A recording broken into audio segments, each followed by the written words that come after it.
Good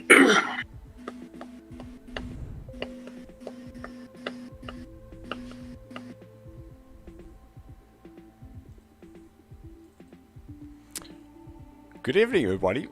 For some reason, the bloody screen didn't come up. And here we are. Surprise! Surprise! So welcome, everybody. Monday night, it is round number 3 of the Schick Global GT3 Series. And in the commentary box, we do have a very special guest that has joined us.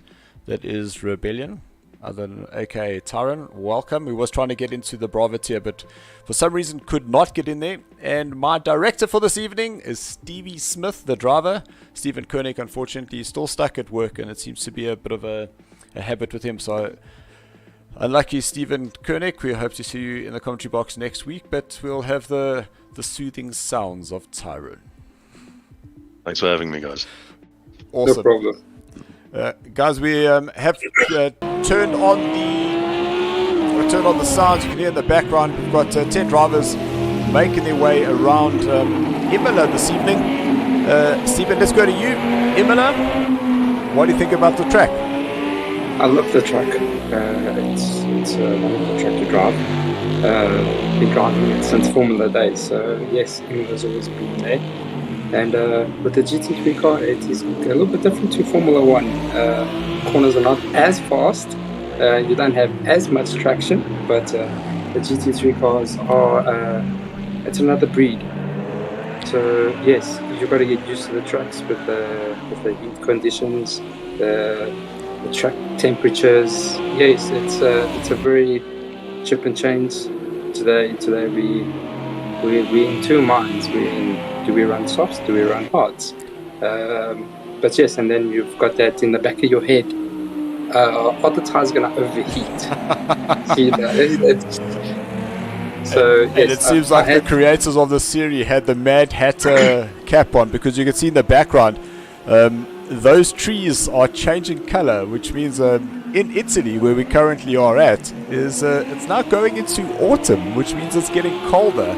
And not only that, the sun is going down earlier. So we're qualifying at 12 o'clock, but then we go to the race. It's at 5 o'clock in the evening. And yes, there has been a lot of talk about what tires are we using. Tyron, you trying to get into the Bravo tier. Have you done some laps around the track? I have, not as many as I would have liked to, and I made a very crucial mistake this afternoon of deciding to play Formula 1 with a couple of friends, so making that adjustment back into... I hope it wasn't on this track, because then you buggered. Oh, that's the problem, it was, you know. To me, I thought maybe just to freshen up a little bit on track knowledge, and I landed up shooting myself in the foot. So the penultimate in that last turn has been an absolute nightmare. I think we can expect to see quite a few penalties for track limits tonight. 100%. There was a little track guide that I did get up over the weekend, and we're actually watching that is Marshall out on his flyer. Remember, the format is a one-lap flyer, and that is it. The corner that Tyron was talking about, that's down at turn 14 and 15 at Ravaza, is big braking point. You've got a nice little bump right at the end, just before that braking zone. But if you go in a little bit too hot, the runoff there is so tight, and the time penalties just get added as if they're giving sweets to a baby. Yeah, that little last section is another track by itself, because you could literally lose the race there or win the race there. That's how tricky that little section is.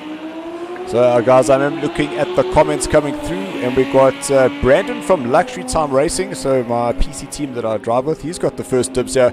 He's saying evening all. Guys, just drop in the comments who you supporting here this evening. We do love to hear from the drivers. And currently Marshall Steve DeFlum, as he is known on Facebook, will be approaching the start-finish line to get in his official time, and it looks like he is still going, so he hasn't invalidated that lap. And this one-lap qualifier has definitely been another interesting thing that we have brought back this season. So there we go, Marshall getting up his time. It is a 1:46.3. Oh, hold on, let me just enlarge the screen. There we go, 1:45.3 for him. In shot is Dave. And we did see a Bentley driving around there a little bit earlier, and that is Brandon Hills, who's going to be racing here this evening. Still battling to get him into the Alpha tier, these NAT issues. And it's just one of the challenges that we've been facing with project cars over the last couple of weeks, is that the clashing has just got so bad. It's almost painful to be a part of it. Ask me how I know. So let's go to Tyron. Tyron, how do you know?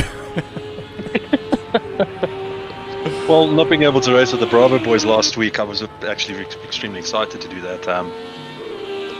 But fate had it that that wasn't my race to be in. So, and apparently neither were you meant to be in that. Oh my god! The amount of swearing that was done off camera, and just thankful for Stephen, who kind of just kept the conversation going here for me, because I just couldn't get in. I was extremely frustrated. Nevertheless, we do have just under 4.5 minutes left of this qualifying. That's Mafira running a little bit wide there, going into turn number 6, but so far it looks like he's still on that lap coming up Tossa. One of my favorite corners on the track. You just got to add a little bit of throttle, keep that car turning in. You want that rear to help rotate, get you back up the hill.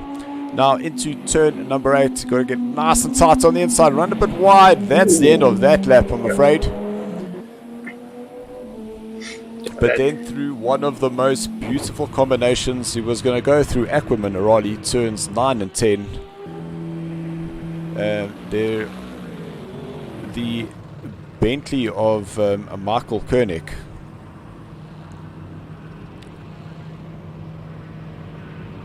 So he is currently in 6th place, and then we've got Mafira, who put in a second there.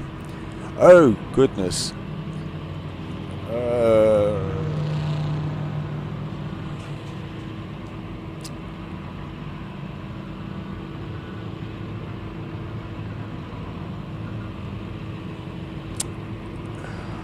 Why can't I see that? What's going on here? What are you looking for? I'm just looking, for some reason, the Cameraman Dave's is right. Cameraman Dave's, yeah, he's okay, there, it's all come back to normal. Just checking in the comments. Marius Jacobs, invite please. Ach, nee man. Marius, sorry man, you're gonna have to drive with Alpha Boys this evening.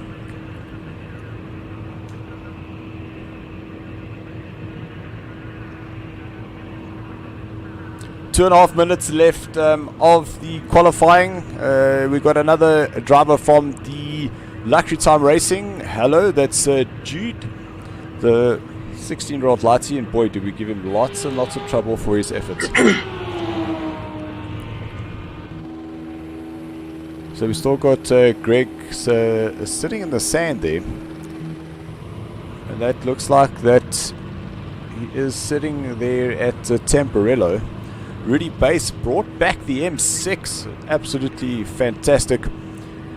And Nassif, he'll be joining us a little bit later in the commentary box, directing for the Alpha tier. Nassif currently in 4th place, so looking forward to seeing him battling it out. Memo looks like he might have invalidated his lap, and we've got a subscriber. Thank you so much, Jude, for that. We're all going that way.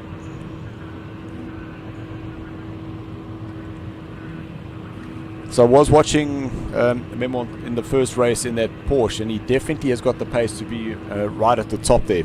Just that little bit of setup, and I do believe that Marshall, who's technically still his teammate through the Chasing Beavers, will have quite a difficult time with him. No, definitely. I think Memo's been very unlucky. He's always been, in the last 2 races, there's been a few incidents. So yeah, I think he's just been very unlucky in his races. I think if it was a clean race, he would be giving Marshall a good go for his money. And I know that Rudy definitely has some things to prove in that M6, so he's going to be trying to fly up the order there. We did get a like from Kathy Herb, but that was still during our introduction, so she didn't get her fan favorite there. So, Kathy, thanks very much for tuning in. It's always great to have you watching. And don't forget, guys, the Alpha tier will be running directly after this. And so far, we're running on time, which I'm very happy about. Take the little ones, eh?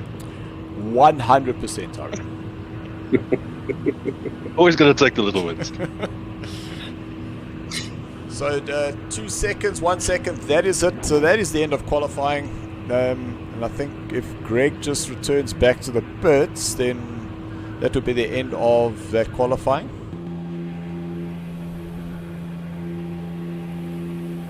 But I don't know, man. If he had disconnected, he wouldn't still be there, right? No, if he disconnected, he would be out. His car wouldn't be there. Yeah, agreed.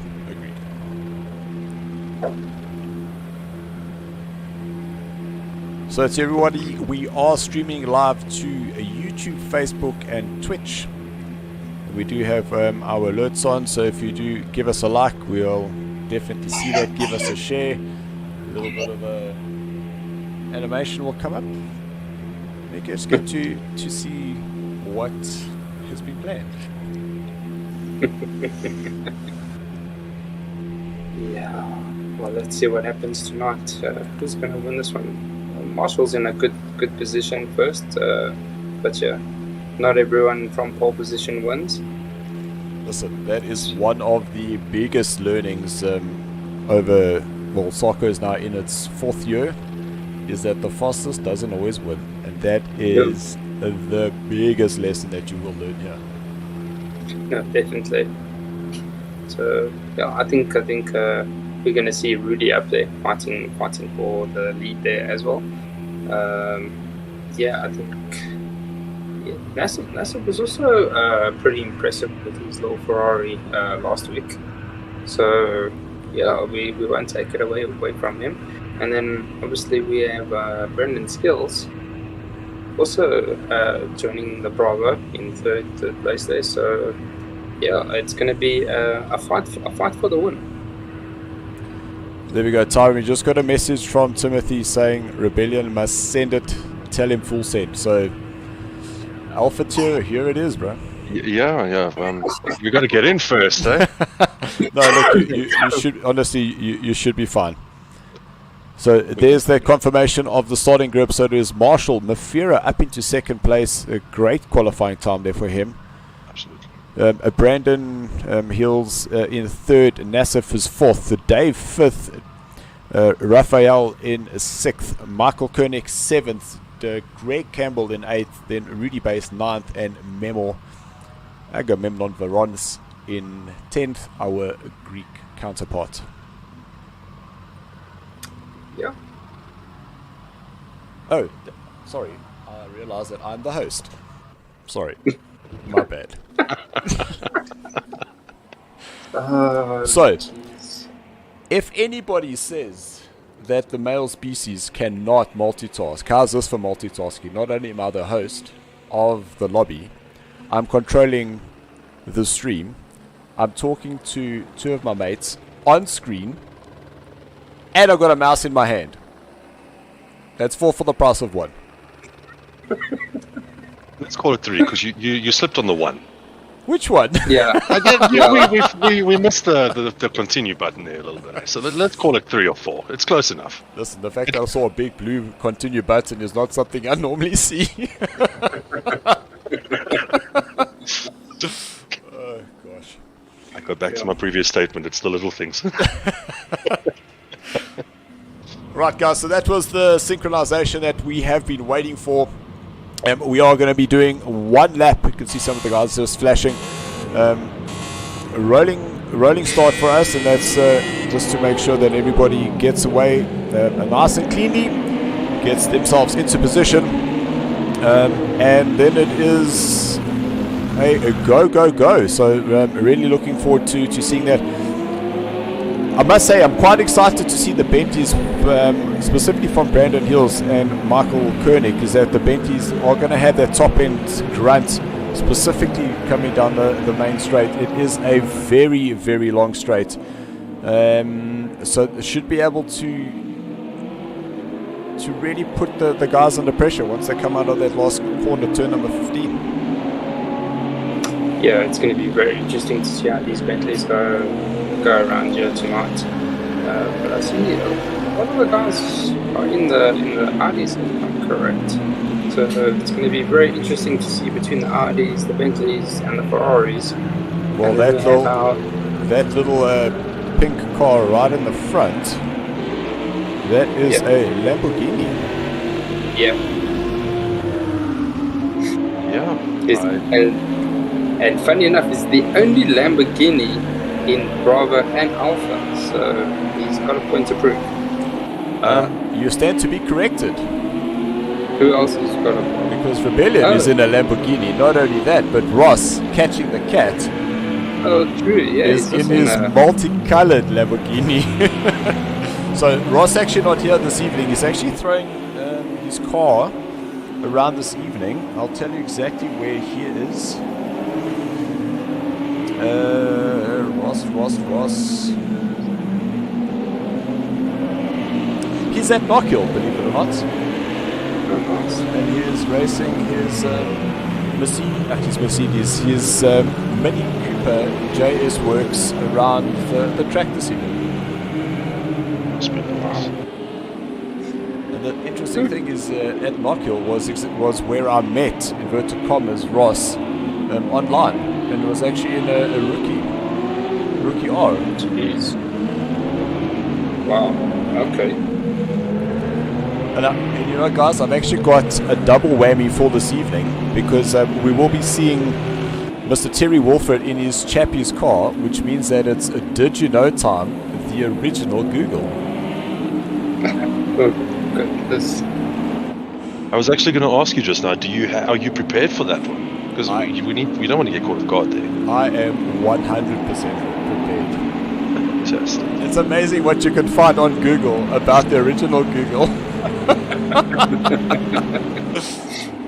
Right, guys, you can see Marshall is holding up this field as long as he can up until the line, and that is now green light. It is go.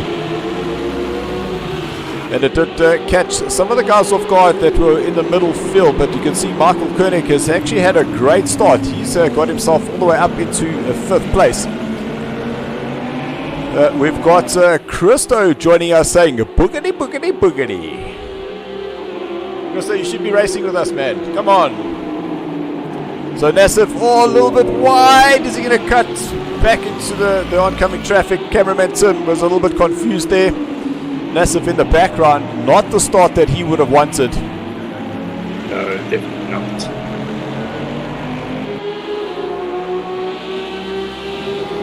And the McLaren. Oh, yes, that completely confused me. I was going to say the Chasing Beavers Lamborghini out in front, starting to pull a bit of a gap away from the Fiera, but that Bentley is looking very, very strong through a branded great corner there, coming up through Aquaman Neroli, taking the line that was on the Delirious track guard, and I'm pretty sure that Bentley is looking very, very big in the back of Mafira's mirror there. Then up into a 4th place, that is Michael Koenig with Killer Dave. He's in a 5th. Rudy starting to come through the field in that M4 camp. Cameraman Tim, you need to focus there, boy. We don't need some blurry cars. And then Ruff down in a 7th place, just still trying to find that rhythm in Mebel. That Porsche just snapping on the brakes. Looks like there might just be a little bit too much engine braking there for that Porsche. Might just have to call a family discount there for Memo and see if we can get some setups for the Porsche. I have told him I've got them. You just need to just get hold of me and I can send you whatever setup you want.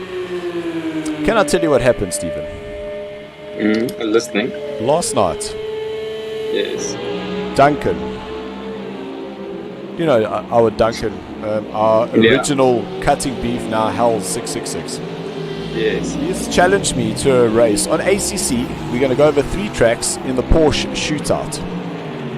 I saw this on Facebook. Yes. So it is official. He has agreed to the terms and conditions. So we've each chosen a track plus the last one being Kalami, and I think we're going to do a little bit of a spectacle about that. Oh, nice. So a bit of bragging rights there. To see who the original OG of the Porsche is within the SARCO ACC community. So Boys will be boys. Mine's bigger than yours. We have to go there. No, never said bigger. Mine's definitely faster. Oh, man. So Brandon just floating the tank over the curbs there, and coming out of turns 11 and 12. Now sending it down the hill towards 13, and this is a great shot. You can just see that bump just on the braking zone, and if you don't brake before that, you ain't going to be making that corner. But just love the sound of that Bentley as he starts powering up, and we'll see the speed comparison now as they head towards the start-finish line. And I must say, it looks like that Audi is holding its own.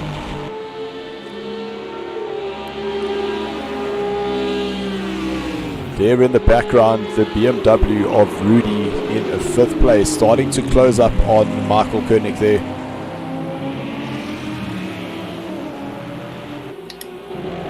I must say that Brandon's Bentley is pretty well hooked up, because you can see him using the curbs, and it just looks like that car is floating over those curbs. So I think Brandon is definitely on a good wicket there. Whoa, Michael just getting a little snap of the rear there, which is now an invite there for Rudy. And Rudy just jumping on those brakes a little bit earlier than he expected. But it's actually surprising to see how big this M6 is when you actually got it right next to the Bentley. You think the Bentley's a massive car, but that M6 is not doing too bad for itself. No, definitely not.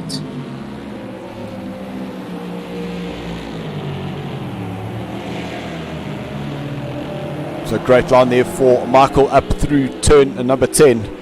And the race out in front, you can see how close those three are. Currently just over 1 second is separating first, second and third place. So there definitely is a great race happening. You see Brandon 1.2 seconds quicker on his Delta there. And these three definitely coming up with a little bit of class here. Really, really awesome to see. Definitely. It's also not a very easy track to overtake on. I think it's one of the most difficult tracks. Oh, we just had the leader disconnect. No. I promise you. No, he's still there. Mafera's in second. Mafera is in first. No. I'm busy looking at my screen right now. Mafera is in first, Brandon's in second. That's not what I'm seeing. I'm seeing Marshall, Mafera, Brandon. But I realized... Oh, sorry guys. What is going on here? So now you're able to see what I'm seeing. Apologies. Why don't you tell me, Stephen? No, he just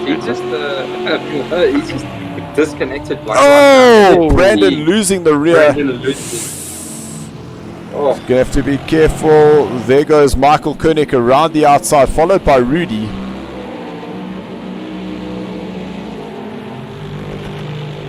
So Brandon losing that rear, going up through turn number 8, and you can just see how quickly things can change.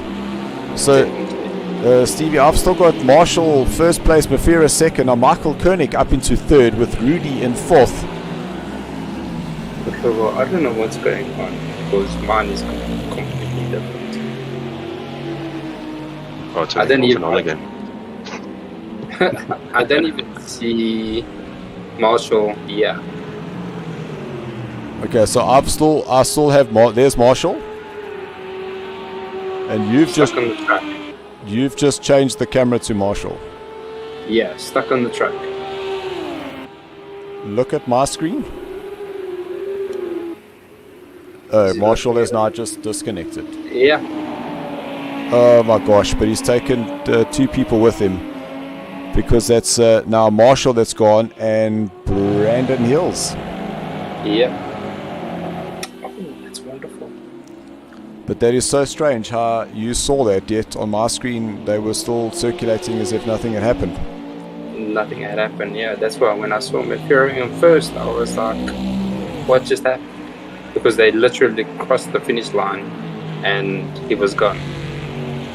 Which means that Mafira now has a 5.2 second gap out in front, and he's now ahead of these two that are currently racing for a second and third, and that is Michael Koenig and Rudy Bass, with Raf in fourth place, with Killer Dave in fifth, then Nassif in sixth. So he's starting to come up the order. As I say that, Memorja goes past him into sixth, so Nassif down in seventh, and Greg down in 8th position.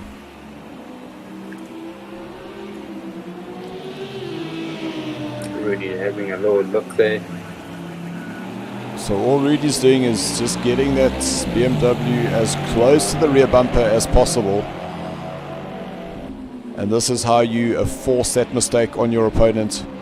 And Mafira out in front, starting to pull a bit of a gap here, so he's definitely got this race under control. And we are on a lap 6 of 24, so we're a quarter of the way through.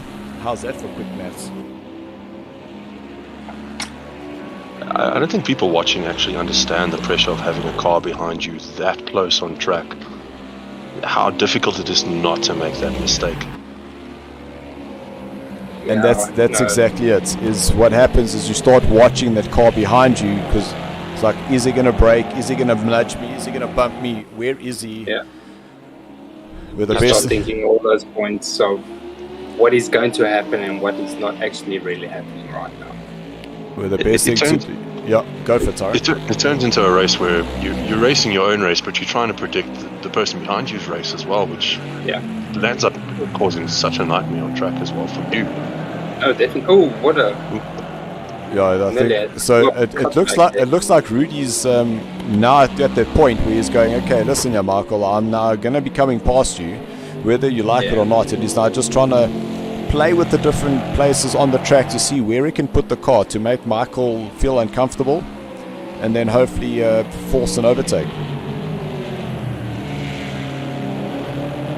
But this is the thing, is that once you get a driver who's now found his rhythm and he's in that rhythm, it is so tricky to now go and put that car in another place, especially the way Michael's driving. He's putting the car in all the right places, he's hitting all those exit points, so it's going to make it very, very tricky for Rudy to find a place to overtake him.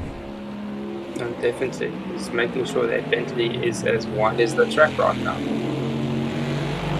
That he definitely is. And A-class driving, these two are having an awful run behind it. They are having a run and a half here. Looks like the Bentley's just got that little bit more of a grunt than the Beamer. And there's comes Nassif out in the background there, coming out in 8th place. Whoa! So big slide there for Michael Koenig, which has now allowed Rudy to go out into 2nd place, and I'm sure that he'll be very happy with that. And that was exactly what Rudy was waiting for. He was looking for that mistake, kept applying the pressure, and it's now paid off. And now he's able to just get his head forward and try to start chasing down the 8 seconds that he's got to catch up on Mafira. Yeah, and that is something Rudy is very good at. He knows how to hang behind someone, apply that pressure to actually make the driver make an error, and then he just comes past and he makes it look so easy. I've raced against him a couple of times, so yes, he has done it to me as well. And I fell victim to that as well. What I was going to say is that it's actually amazing how you generally find these drivers that you just kind of slot in with their time, and it always feels like every week after week, that's the person you start racing against. Yeah, no, definitely. You just find that one driver.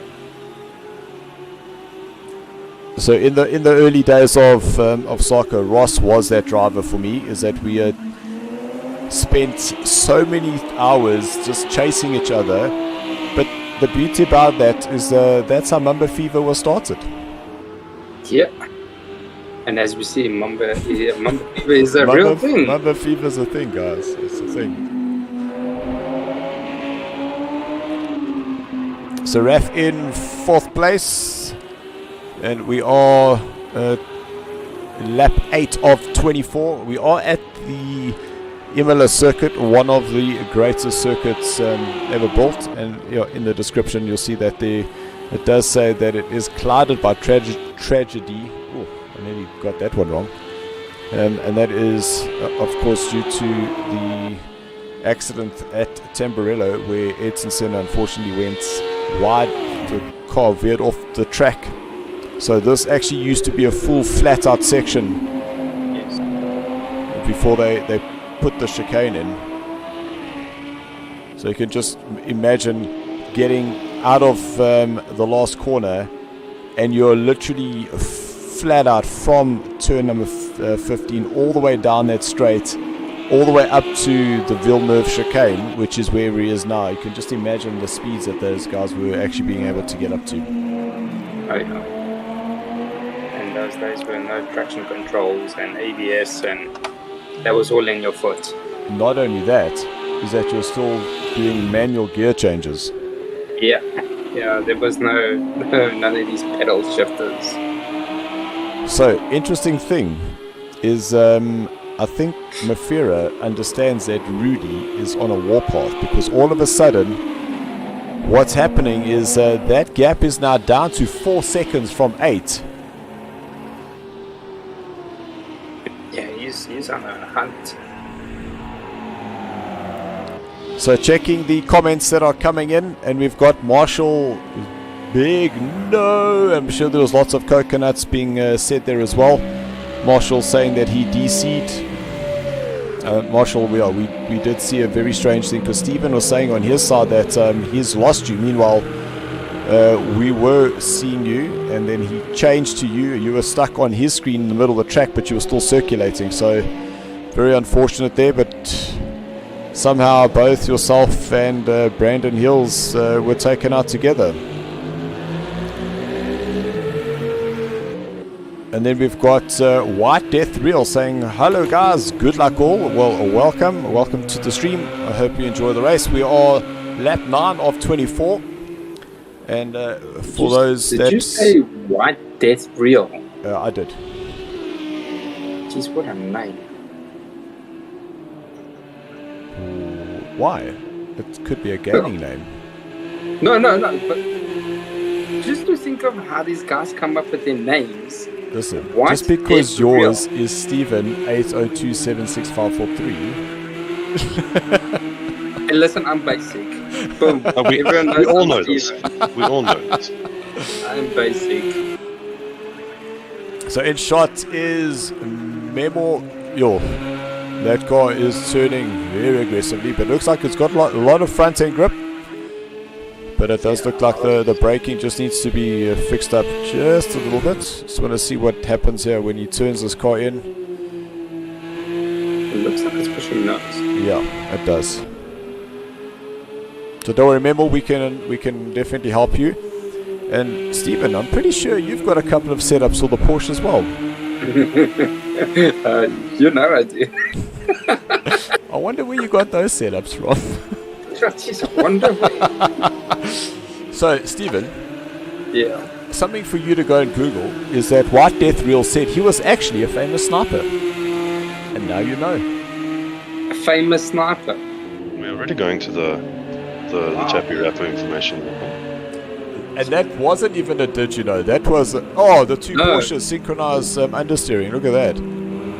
But that nose doesn't look so fresh on. On Greg's car, definitely not. Yeah. Wow, okay. Again, I wish I could help people understand the effect of what that damage actually does to your race. Yeah. As we sit here watching it, these cars are still moving, they're still driving, but the fight you have to have with these cars the moment you take any sort of damage I take my hats off to anybody who finishes a race with like severe front end damage and things like that. Oh no. You'd rather go fix it. There's no racing like that. No. Unless you've got a great big lead, and you know if you go into the pits he's going to catch you, but you know he's already still catching you, so you're going to take that gamble to stay out a little bit longer. No. Been there, done that. Got my certificate, and I lost. Yeah, look, if you know you have to pit, my honest opinion is you go as early as you can, go get that damage fixed, and just give yourself a chance to come back. But if you try and like nurse the damage and you're losing 3 or 4 seconds a lap, all you're doing is you're just making it even harder for you later on to actually try and make a comeback. Unless you're dyslexic like me and can't do all these things while I'm busy driving and change pit strategies, you know. You know what is the worst part? When you get your whole car fixed and your car's fixed and it's busy leaving, and all of a sudden your mechanic is telling you the wheel nuts are not on the tires. You're like, how the hell are you driving then? That's why we do not put that setting on. We take that stuff off.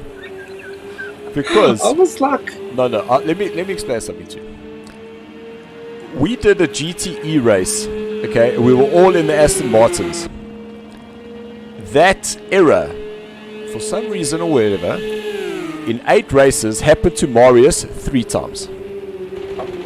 When you've got the same thing happening to the same person, you know that there's something up. So it was probably some sort of spelling in his name. The algorithm was like, no, this is a guy that we want to go and poke a bear with. No. This is not exactly the kind of oak you want to poke either. 100%. So I understand in real world racing, like stuff like that happens, like you're going to strip a nut, you're going to get a puncture. But for stupid things like that, no. Not the way we roll. Add a little bit of the unknown, like weather changes, and boy oh boy, do we have some interesting weather that's coming. Not here today, but later on. Look at that, you were very kind about your weather choices. Yeah, really in the pits. Yeah, so the guys are approaching halfway, so it is going to be time to start getting those pit stops in. Tyron, the last race is at Zhuhai, and what I've done is we're going to be starting in the rain, then the sun will come out. Oh, you missed his pit box. He did. Yeah, I was about to say. You went too fast. So that's going to cost him. Yeah. With a rookie error there. But we say rookie error, but Rudy's been driving, I think this is his 3rd year with us, so that should not be happening. No. That's why I said rookie. Yeah, we all know Rudy is not a rookie.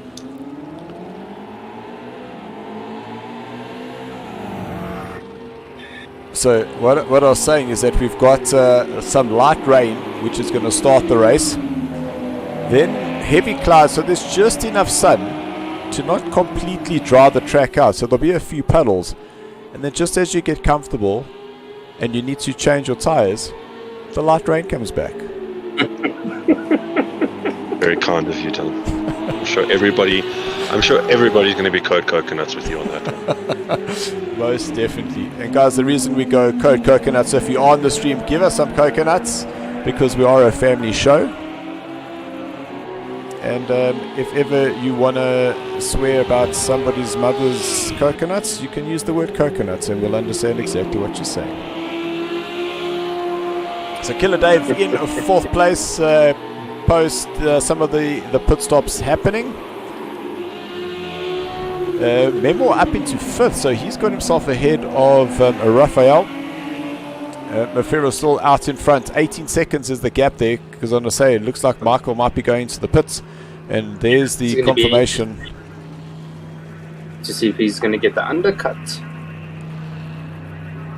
Because it actually looked like Rudy was busy slowing down, because the gap between Mafero and Rudy grew to 7 seconds, if I was correct. So I don't know if he did a mistake, or what was his tires that finished. So look, with these temperatures, the hards, you shouldn't have to change the tires. You should be able to go all the way through. But here comes Rudy now. So looks like he will get himself ahead of Michael Koenig. Looks like he's going to use it to Killer D as well. And Memo. Yeah.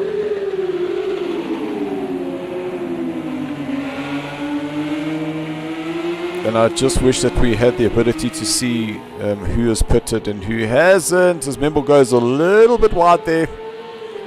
Just a little bit of creative interpretations, guys. Come on. Yeah.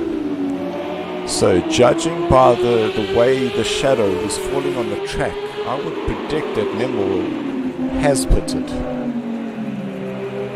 That's my interpretation. But a great little race starting to happen here between Memo and Dave. And you can see they are now side by side, and this is 4th position. Dave just slowing up Memo on the inside there. Memo trying to go around the outside, and Dave too much of the inside curb, which then rotated him around and just got him up on the grass. So that puts Memo now up into 3rd place. So it's even though we only have 8 drivers left, there's still lots of interesting stuff happening with 10 laps left to go.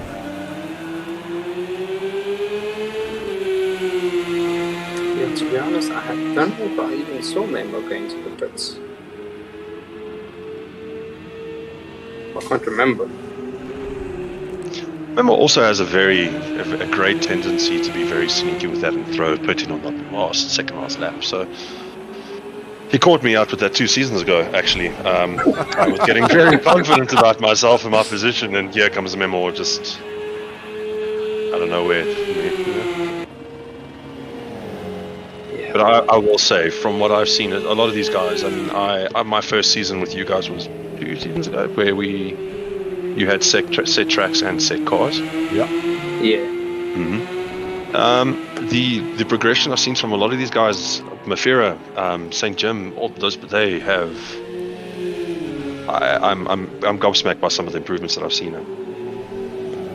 But that just shows practice, right? No, definitely. The other thing that happens is that once you start driving with guys around you and you start understanding how they drive and they go quicker, it pulls you up with them. So if you're racing a faster driver, you generally yourself are going to go faster.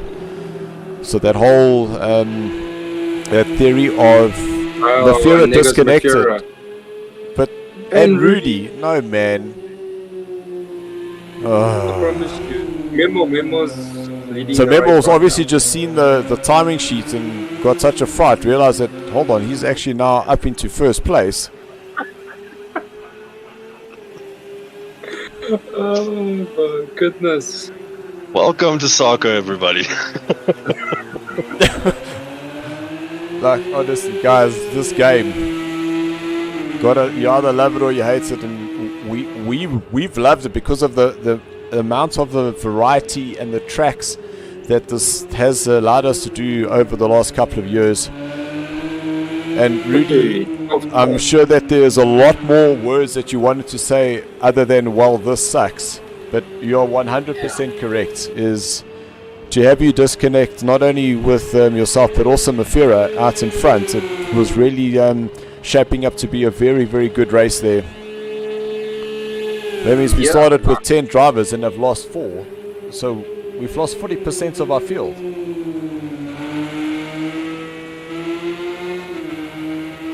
Yeah.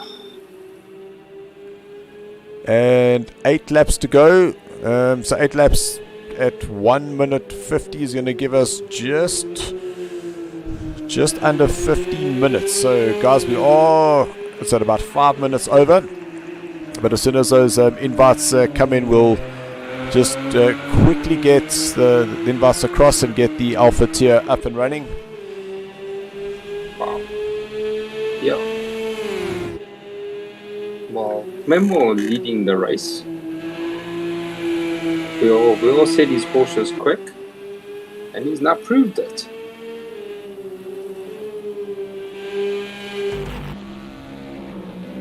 Yo, the sound of that Bentley. Such a pity. It definitely is one of the nicest nicest sounding cars.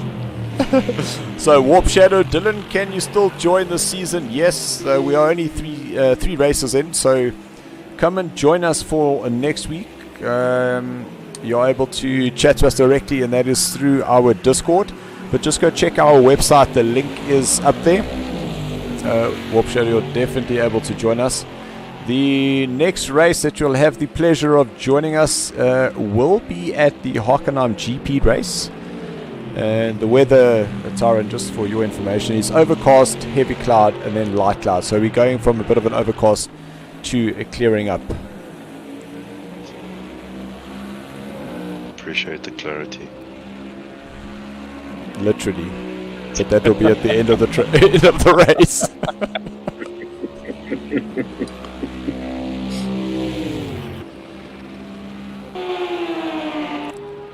So Silverback up into third place, Raphael, and with Rafiki, who's actually James, not joining us. I have seemed to have got Raphael's name right every time.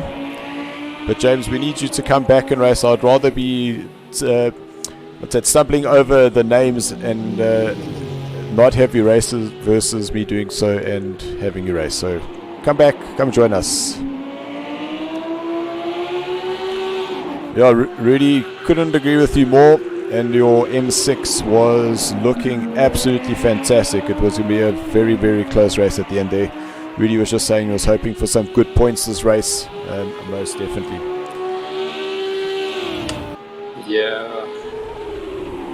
Would have been nice to see with Mefura he still had to pit. So it would have been nice to see where he would have slotted just in front or just behind Rudy. And to see actually good dice form up.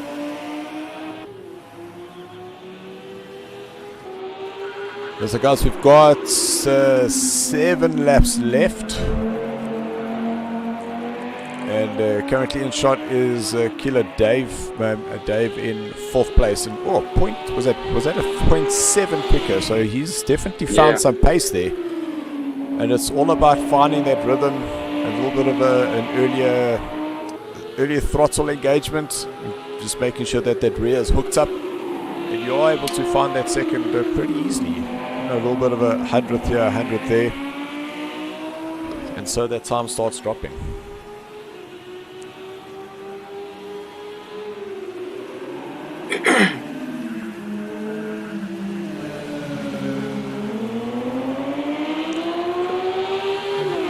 So guys, if you do want to find out more about some of our sponsors, you are able to go check out LuxuryTime.co.za.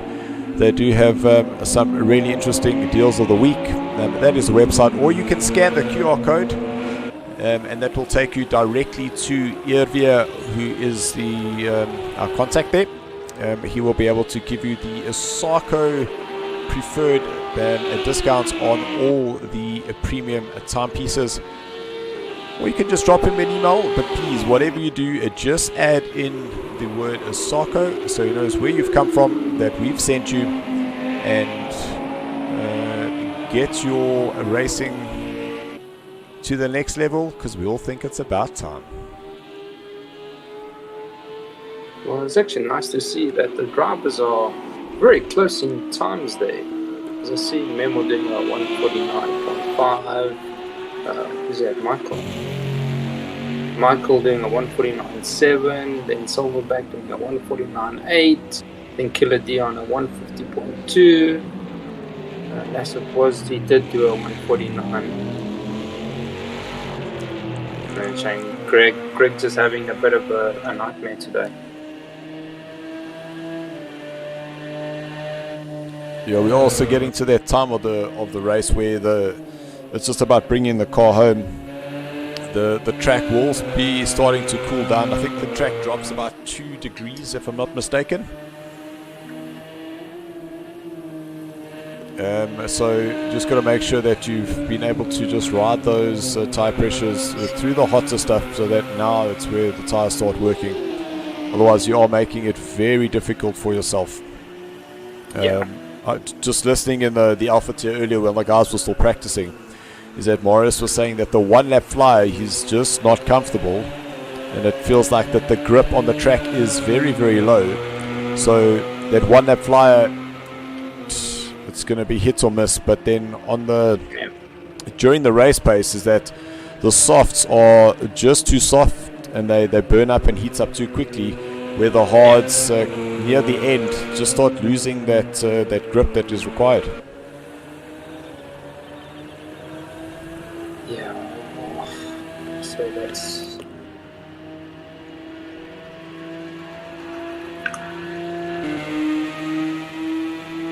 So the race leader is Memo, 150.2 was his last lap, as he see that front suspension working really hard as he goes into the braking points at turn number 14. Nice tidy exit out of 15.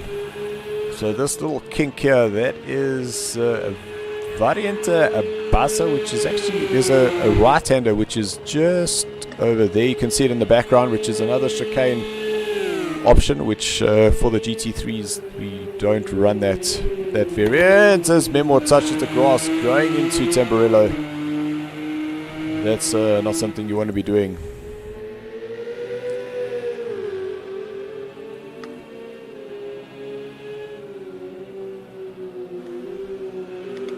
So only 4 laps left.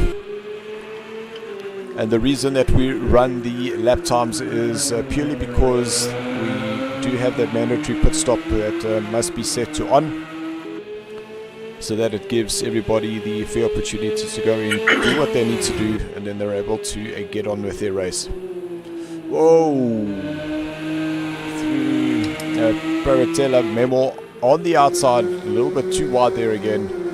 But now gear down, you should be on that curb on the inside. Braking is brake too late. Missed that apex. Then coming up the hill now out of Aquaminerali towards turn number 11. Brake now has gone too late. He's going to miss the apex. That means he's gone too deep. But now at least we'll get that sense of this bump as you go into turn number 13, which will be, here's turn 13. You've got the bump, there it is there, and you can just see just going a little bit too deep is Greg in the front there. Then we should be on that inside curb.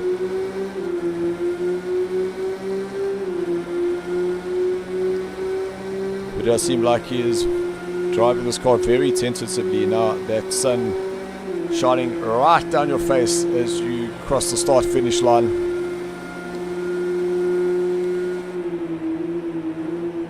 Oh, that is Nassif going into the Kittilata through Tamburello as Memo goes past. Stevie, just bring up the times there, please. I just want to see. I see Memo does have a time penalty there. Just want to see how much that was for. Okay, only 2 seconds, so that's just running extra track limits. yeah.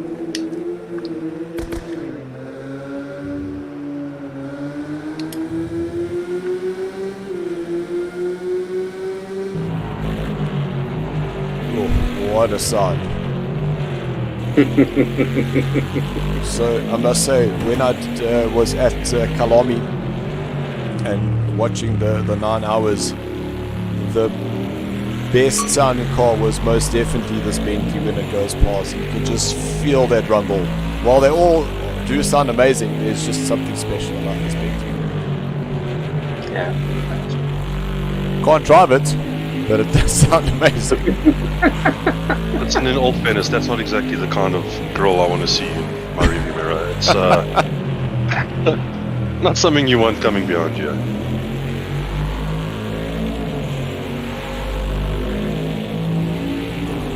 So Greg just getting out the way there as Michael Koenig goes past. So 16 seconds is the gap between himself and Memo.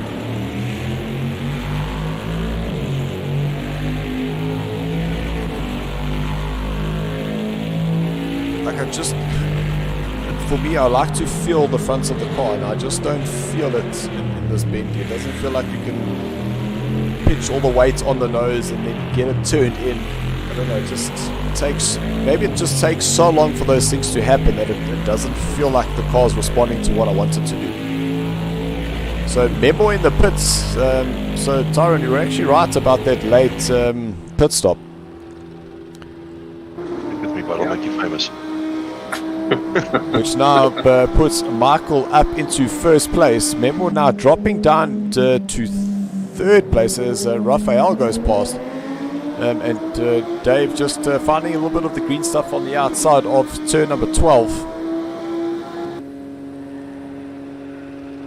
So Memo taking the shortest line through the pit lane, knowing that Dave is coming up quickly behind him.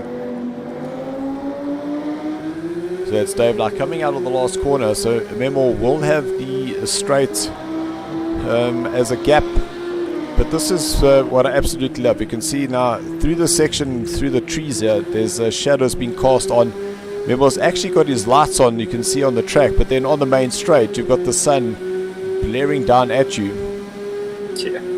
So you get this the contrast of the dark and the light, which is exactly what you want. You want to make the conditions just a little bit challenging, and not the sun's at 12 o'clock and everything is hunky-dory. You want that little bit of uncertainty.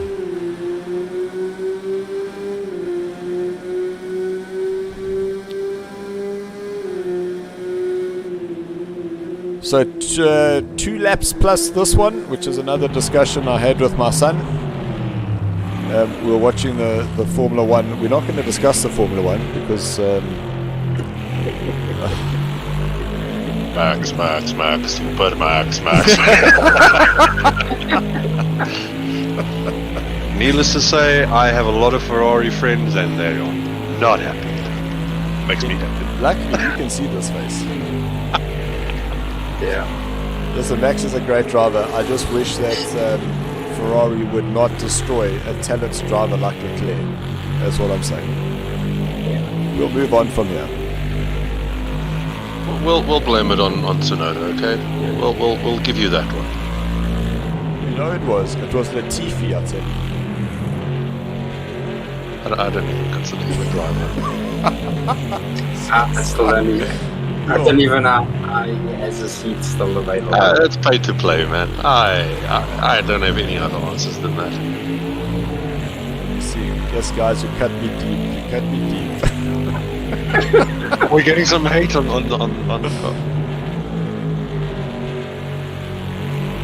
So, luckily, nobody's really listening to what we're saying because the chat has gone quiet. So maybe we'll just stay away from the F1 chatter.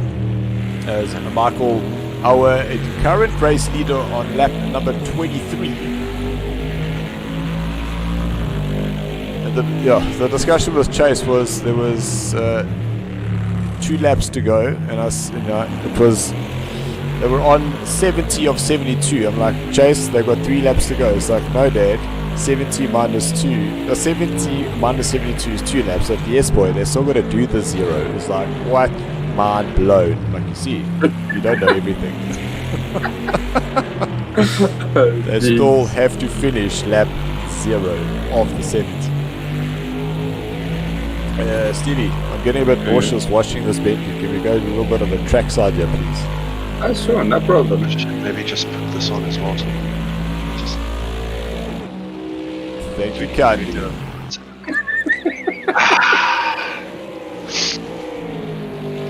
Nothing's here, nothing here to see. Vote to kick. I'll show you what I can do, Stephen. Check it. This is the power that I have.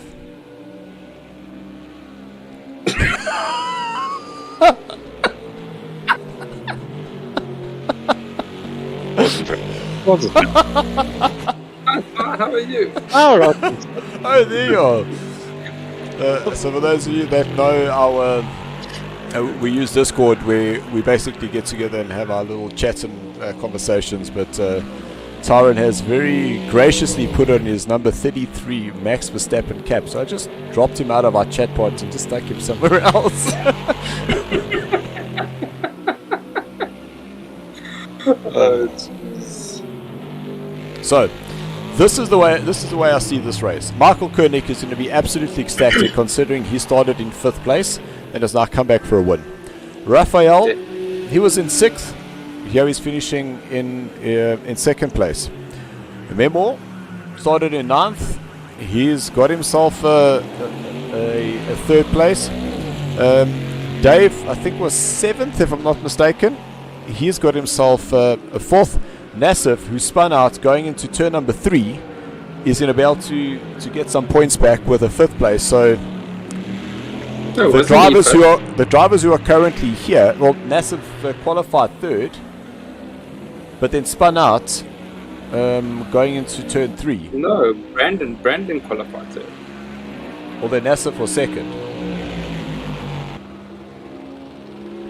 Nassif was up there. I know that for a fact that he was up there. No, Nassif was behind Brandon. Okay, so the Nassif was 4th. Yeah. So, the guys that are still in here are going to be very happy with their results. And No, definitely.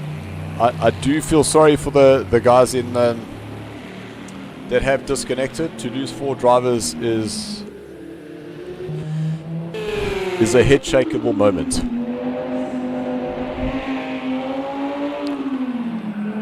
So Dave, coming out of the turn number 15, it's not the last corner because there's still 16 and 17 along the straight. But Dave comes home in 4th, and we have seen that our invites have come out. Dave, very happy with that result. Nassif coming down through one of the best sections. I absolutely love this, coming through Aqua Minerali. And when you get it right, that flow is just so amazing. So, Stevie, we're going to be watching you tightly to making sure that you're hitting that braking point, that turning point, and a nice little clip of the inside curb, and then you just clip the outside on the one on the left-hand side. Eh? Got this. Thanks. Cool. No problem. And I'll just be at the back. Don't worry. We'll come and watch you, Max. No, we're good, eh? We can keep the camera open this time.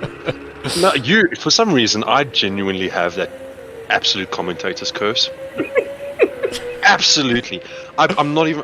every single race, I decided to, throw a 360, entertain the crowd a little bit, Guaranteed you caught that on camera. So, when Nassif joins me, I will ask him, just keep your eye on that little Lamborghini in the background there.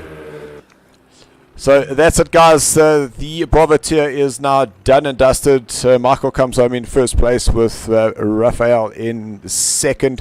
Memo is in 3rd with Dave in 4th. Nassif in 5th place. And then in 6th place, Greg getting some points there. I'm sure he'll be very happy with that result. To Tyron and Stevie, we will see you on track shortly while I just get the boys in here for the drivers' interviews. But in the meantime, we will get guys. We will be back shortly while we change the lobbies and carry on there. So just give us 5 minutes or so, and we will be back. No problemo.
So welcome, guys, to the post-drivers interviews. Let's start off with you, Memo.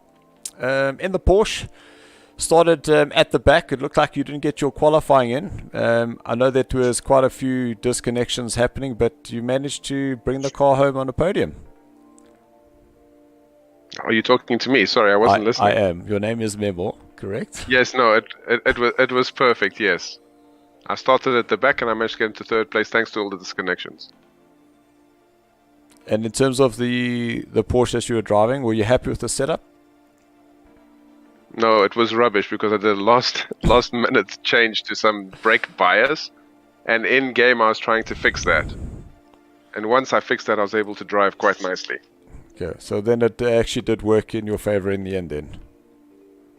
Yes, I did, except for the pit stop, or else I would have won the race. So next time I'm not pit stopping at all. I'll try and hide it. Rather don't do that, and that's because that you will be caught out for not pitting. You have to pit. Yeah, that's okay. I still won the race though. Who cares? Right, let's go to you, Right. Anasif. I just wanted to find out, I know that you did finish 5th, but going into turn number 4, a little bit of a moment there. The car just snapped on you, and we went plowing back through the field, and we all held our breath there thinking that you were going to go into some of the drivers.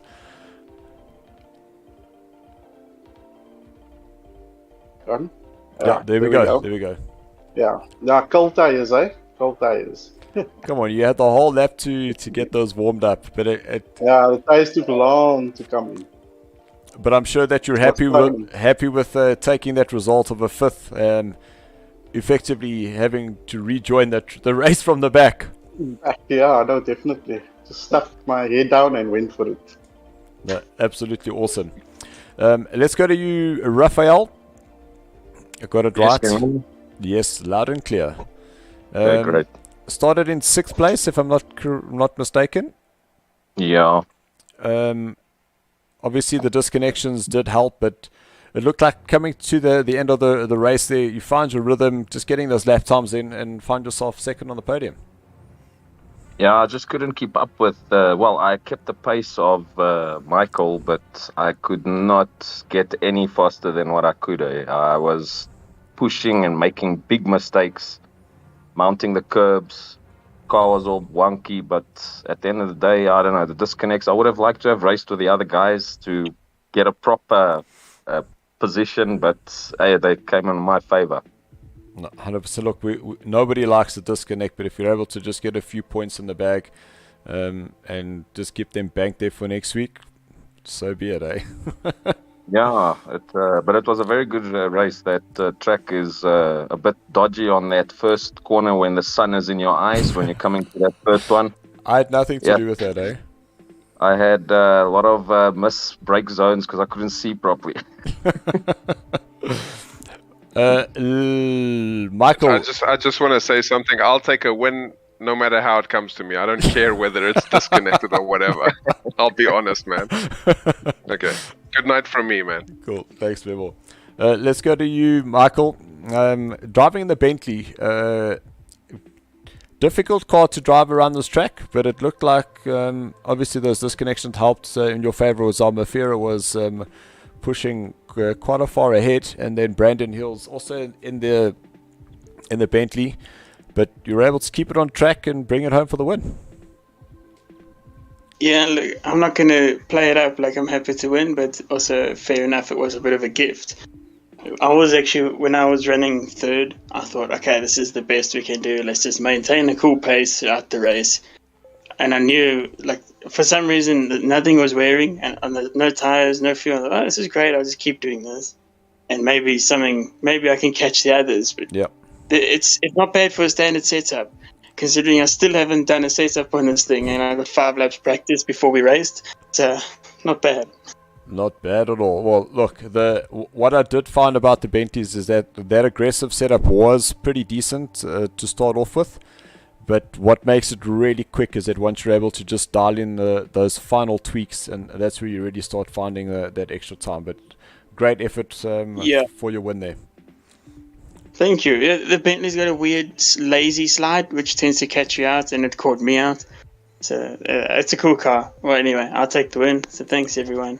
Well done to the others, the other two, and sorry for everyone who disconnected.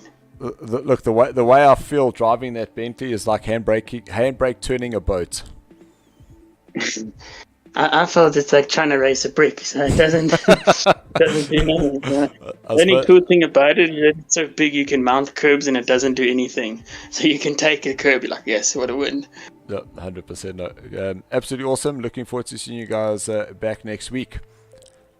Cool. Well, thank you, Dylan. Well done to everyone. Thanks for everyone involved.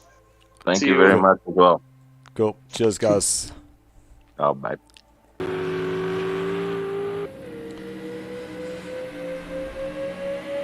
Okay, Nassif, I won't forget this time, so at least I can give you the view that I have.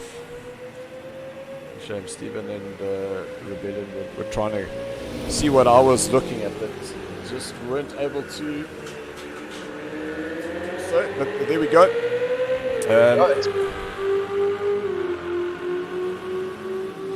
So we got David who's jumped on the Discord, on Facebook page saying, managed the 4th place, well done to me, sorry for those guys who discontinued. And 100% Dave, you still had to get that car around the track and take those points and absolutely run with them. So we are looking at Peter Brunt, who's now gone out on his fly. We've got 10 drivers, and it looks like Rebellion wasn't able to get into this lobby either. And neither was Jacques. So we have our 2 drivers down here. It's so disappointing to see.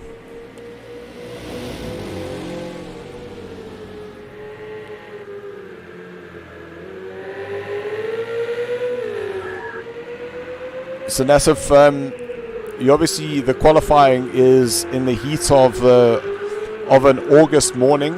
12 o'clock is the time. That flying lap, what is your view on the flying lap? The tyres took a bit long to come in, so I struggled a bit.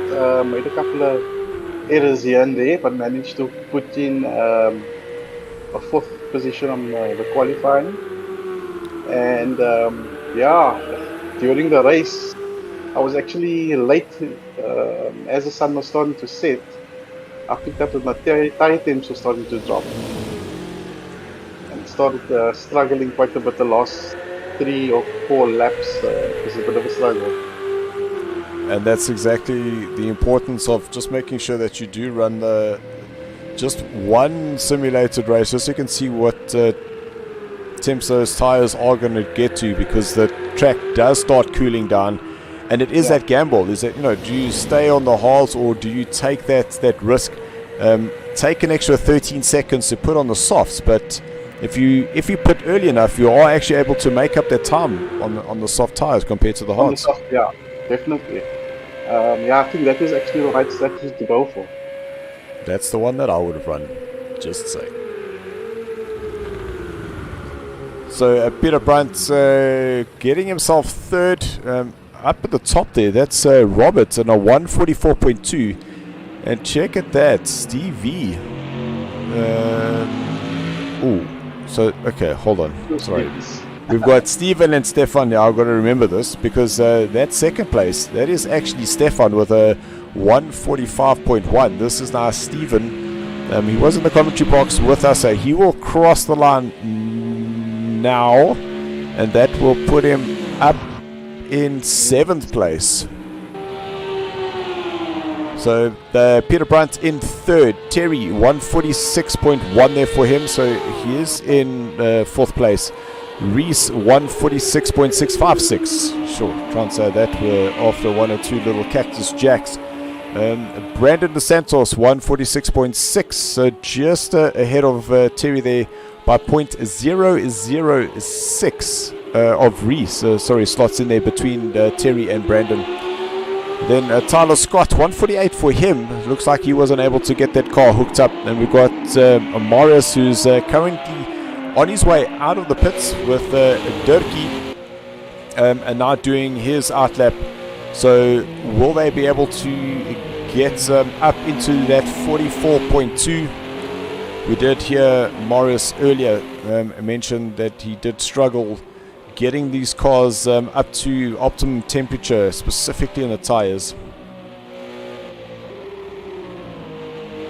So interesting is that Rudy said that he ran the softs in the race and he did not have to change the tires at the pit stops and they were still okay. So that's pretty interesting, which means Rudy, you're definitely onto something there. If you were able to run a soft the entire race, I wouldn't be telling anybody your secrets.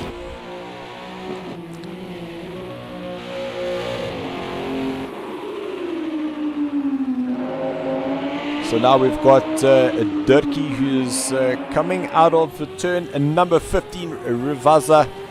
Now heading, you'll see he'll get right up on the inside here as he goes through turn 16, through the middle of the track. Then we'll start feeding over again, cutting the corner at turn number 17, crosses the line, and he is 0.024 of a second behind. The next man we want to see is Marius, currently in 10th place. You can see he's still getting those tires warmed up and that little bump on the braking zone. During practice, Nassif, did that little braking zone catch you at all? Definitely, quite a few times. And yeah, it just pushes that that braking, and you can't make the corner and you run off into the gravel track. So the secret definitely there is to brake before the bump and not after. Before the bump. Yeah. 100%.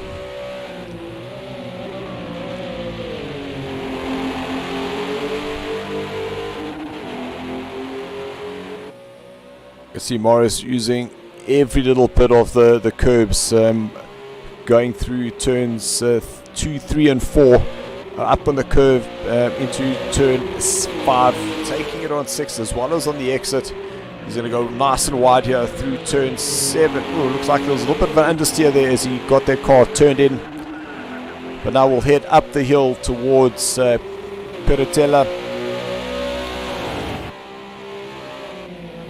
50-meter board brake, get right on the inside curb there. Try and not go too high on it, but then use the curb on the inside there. Exactly that, and to the runoff of that curb, get the car turned in. Try and not go too wide there, because that little green strip there is the no-go zone. Then 80 meters on the brakes, flick the car in. You can take a lot of curb on the inside as well as that side, and Morris, yeah, over-rotated. So that's what happens. The pressure of having this one lap is that you've got to make sure that the tires are ready to go, and it's just one moment like that. You had 2 more corners essentially to take, and that was looking like a really, really good lap, and unfortunately just spinning it around. We got a thumbs up there from Greg. Thank you very much, Greg, for liking the stream. And Greg sharing the love. Awesome. So that is how we will start. Robert out in front by 0.02. So that Merc absolutely hooked up here this evening. Durkee in second, Stefan in third. Great result there for him in this qualifying. PB in 4th place, that's Peter Brunt.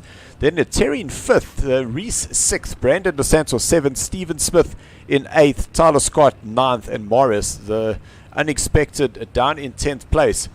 Man, oh man, it's going to be an interesting race. Got a lot of work to do. Got a lot of work to do coming from the back.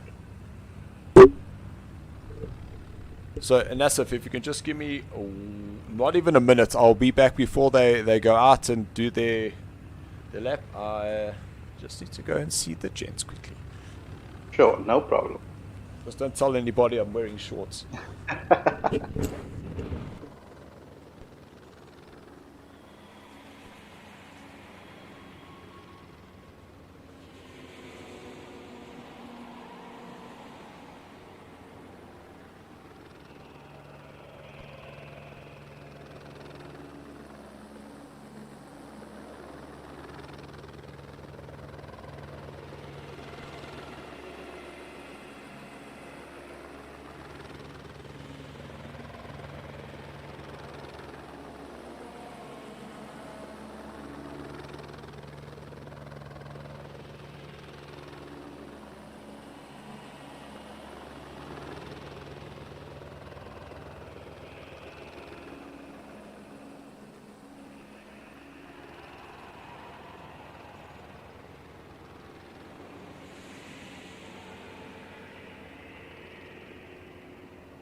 Right, as we get ready, we're off onto our formation lap.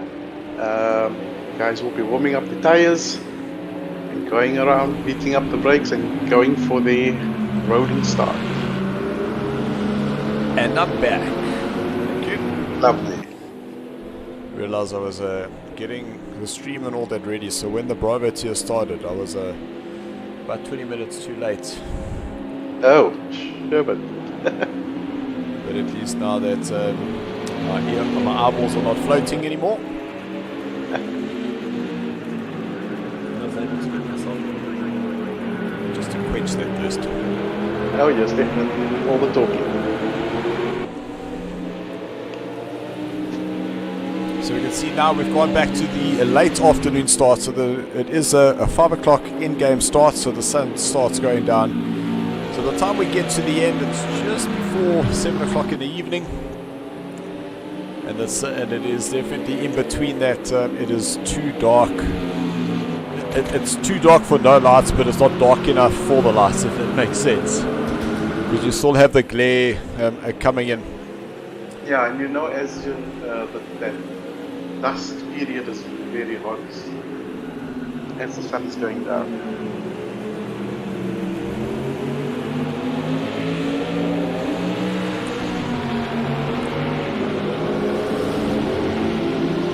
So what we're going to do is we're just going to jump Stephen in here quickly. Stephen, I don't know if you can hear us. We've just brought you in. I know that you're currently getting ready to start the race, but are the tires warm or your brakes ready?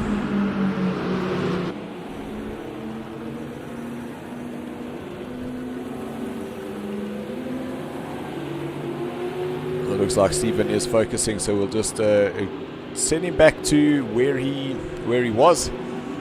You can see now a single file. The guys are lining up, and Robert doing very similar to what was done in the first race, waiting right until that final moment.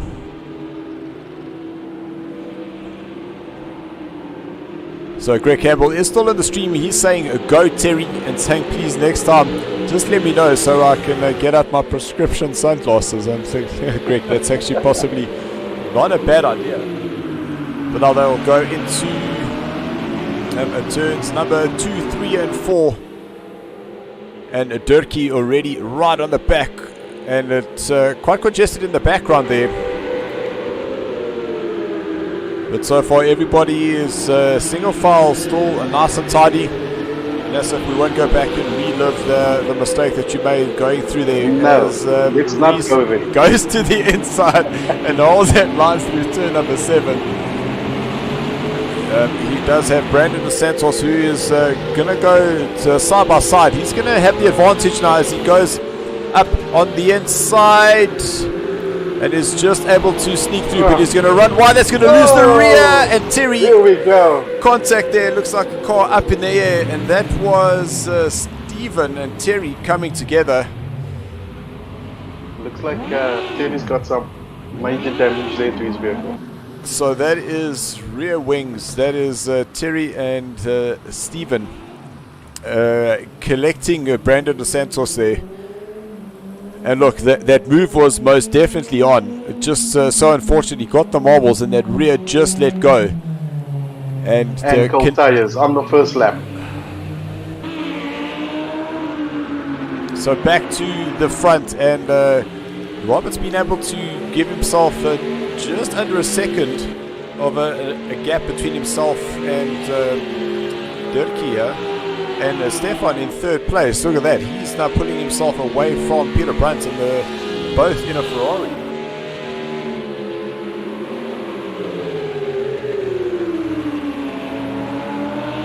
So to those on the chat, we'll get rid of our 69 mega autobot that comes in and tries to sell you things that you don't really want.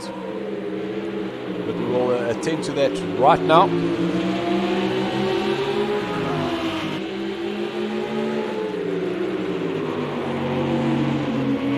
Turk is really putting the pressure on now, eh?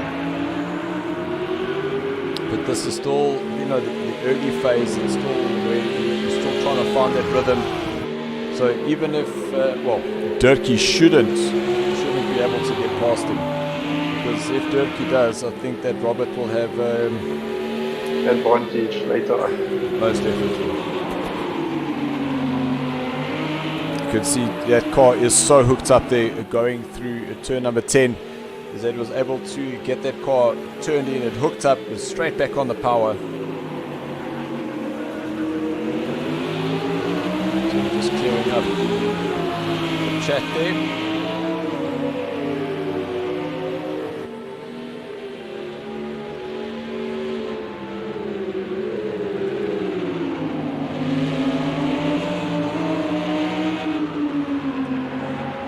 Okay, done. So it looks like we have lost Terry. I didn't see if it was a disconnected or whether he had left. But probably too much damage, not able to get that car driven back to the pits. But I must say, very interesting battle happening here. Marius, who was in last place, he's moved himself up the order. But at 2 minute 28, it looks like he might have actually done his pit stop now.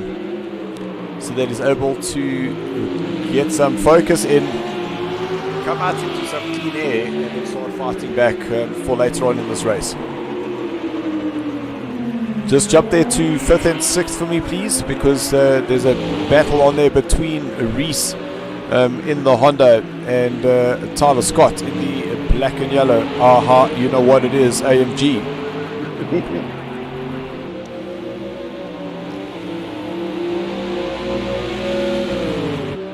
And unfortunately that Acura is not quick in a straight line, but man oh man, can that thing corner and can it brake. So Reese should be using that to his advantage. Come up on the curb here, Reese missed that curb, he's gone in too deep, he's going to miss that apex, you can just see it, just didn't have that rhythm going down the hill, which now is going to allow Tyler, who got the better exit, to just sneak up on the inside, and he will have the advantage now going into the chicane. Tyler taking a lot of curb there.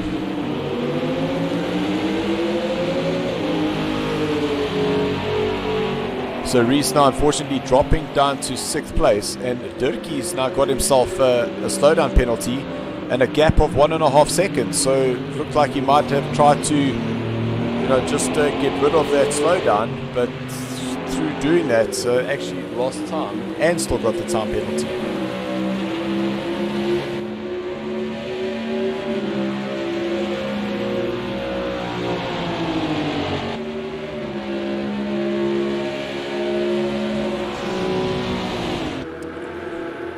I was just going to say, you can see how that AMG is just pulling away from that poor little Acura.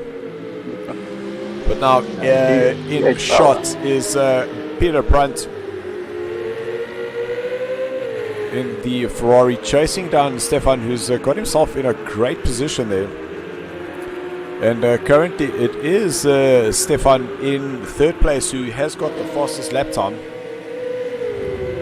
Oh wow. See Marius doing a 150.2, and as I say, the 147.0. So still lots of time left there for Marius.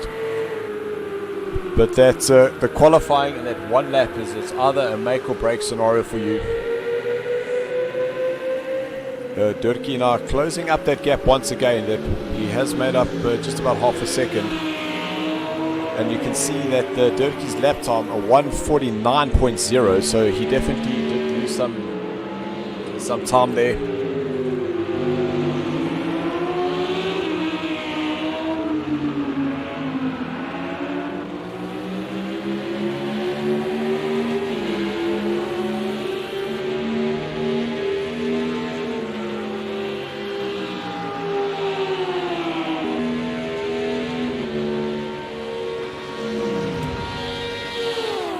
So just look at that, 145.3 for Robert, 145.1, then 145.7 for Stefan.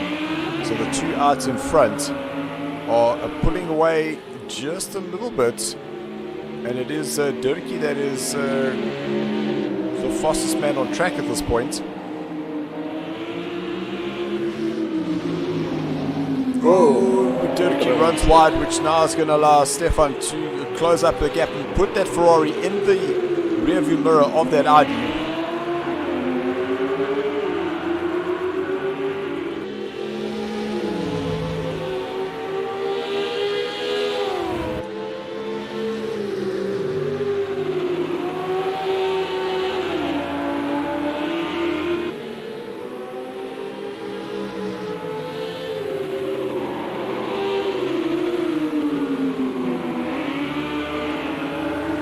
Audi is definitely hooked up, you can see. Definitely, it's like it's on rails. How he just turns in and gets that power on so early. And Stefan really attacking those curves, so he actually got the better line there going through there than Dirkie did. But now I'd like to see what this Ferrari can do behind the Audi. So it looks like we've got Stefan's number one fan here. So this is Sunay Schroeder, who's now come on saying, "Go Stefan."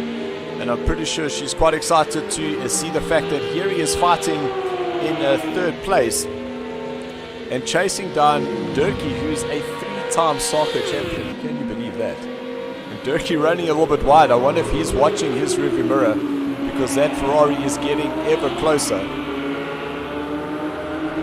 147.8 for Dirkie, 147.2 for Robert. So Robert were also a little bit slower this time around, but Peter Brunt in the background there, 146.8. So Peter Brunt also on there, as that is Brandon Dos Santos. Yeah, losing it, going through turn number 6.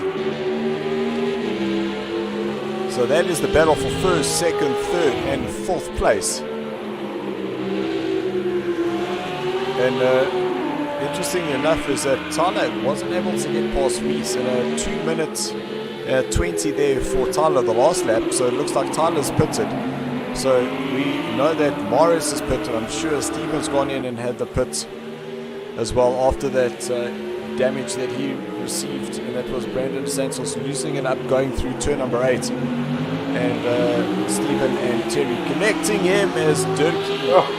That car just snapping on him as he got into that power. You just see that suspension working, going down that bump. And as if you mentioned how tricky that braking point is. See Dirkie wide again, kicking up some of the dirt. And I know that that track penalty out there does not go away, and it holds all the way down the straight. And if you come off just for that little second, is that you lose between 30 to 40 kilometers an hour at the end of the straight.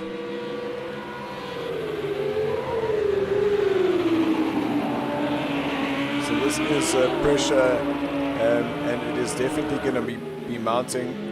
Looks like there's first, second, and third. And it's not often you see first, second, and third in the same shot. And we are 8 laps in of this 24-lap race.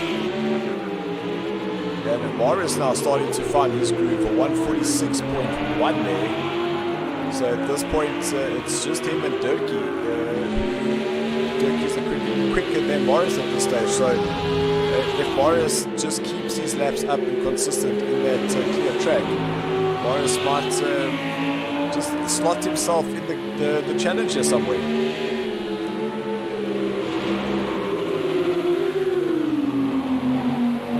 That was very tight there for Dirkie. Dirt on the inside.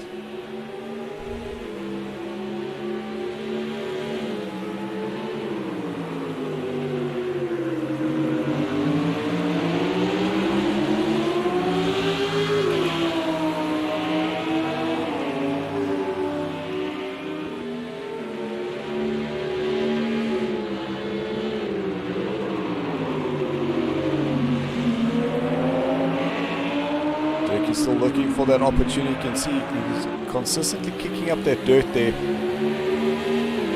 Looks like Dirkie's got the hammer down now. You can see he's pushing. Gap's coming down slowly but surely.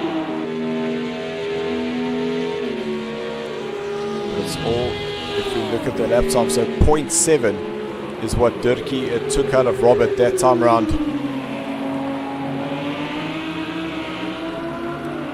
So Brandon Dos Santos now calling it a day. You can see that he's left this race as well. So the question is that was Dirkie sliding all over the place because he wasn't able to get those tires up to temperature quickly? And now that they've settled and they've heated up, now he's starting to find that grip. Now he can go and apply that pressure on Robert.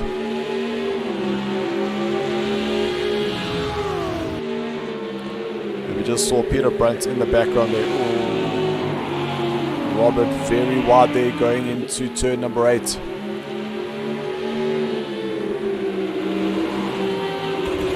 This is where the Audi is definitely making up time, and that's wide.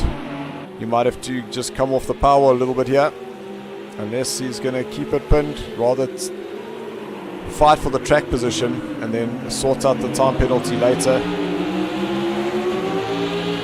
Robert battling to get that power down.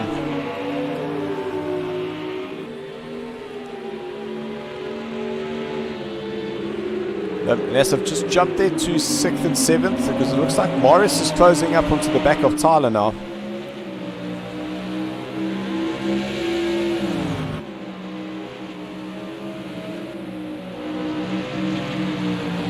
Ooh, a little moment there for Tyler as he got up into that curb and just getting the power on as the weight transferred back. You can see that rear just gave him a little kick. And that Cadillac looking very, very menacing at the moment. I'm sure Tyler is not wanting to look in that rear view mirror. And again, you can see that rear is just a little bit unsteady on that power. Just jump to 1st and 2nd there, please, Nassif. There's things going on here as Dirkie sneaks up on the inside, going into turn number 7.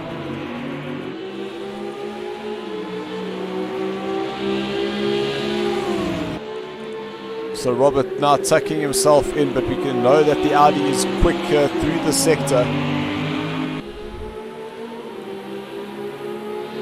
But if Robert can just hang in there, he might be able to use the pace going back down the start-finish line.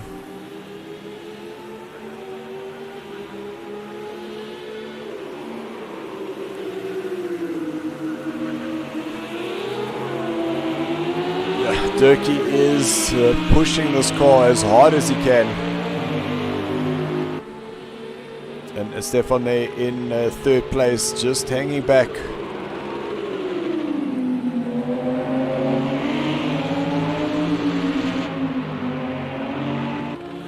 Trying to get a so good here we run go. out of this, they can get the slipstream. It looks like Robert was able to get a great exit. You can see how close they are. So there's just about 2 car lengths. But this is an extremely long straightaway. But Dirkie is going to just squeeze him on the outside, and that's exactly what I would have done. Because that AMG was coming fast and furiously. So we see we've got a message here from Sandile Nkosi saying, still love watching this. Pity on PC. Well, Sandile, just watch our Facebook page. In the upcoming weeks, we do have a little bit of an announcement coming. We are just finalizing some plans, but we will be venturing into a little bit of a PC coming soon. But just keep watching the Facebook page. We will be making that announcement as soon as everything is in order. And you can definitely come and be a part of the SARCO family, and we'd love to have you racing with us.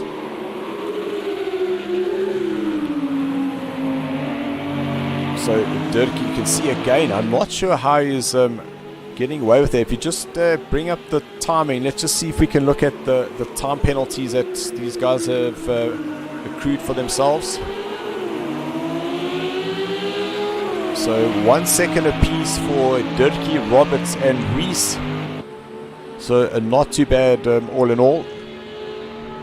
And it looks like, yeah, Morris is still in 7th place. I thought he would have been able to find a way around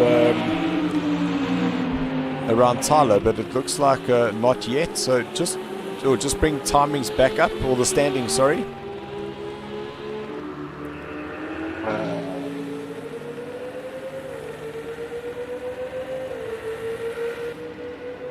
It should say, there we go, they're back. So currently in third place and having a very lonely race, but I'm sure he's pretty happy with that. He can just run his own race and not have the stresses of a car chasing you down or you trying to chase him down. But just keep that car circulating, because we are approaching that halfway point. And just looking, Peter Brunt in the background and Stefan, they both did a 47.5, so pretty much the Ferraris are matching each other pace for pace. Dirkie at 46.0 and Robert at 46.4. Marius 47.8, so it looked like he might have made a mistake there, but he's still just fighting with Tyler there. Just jumped there to 6th place. You can see that that gap definitely has opened up.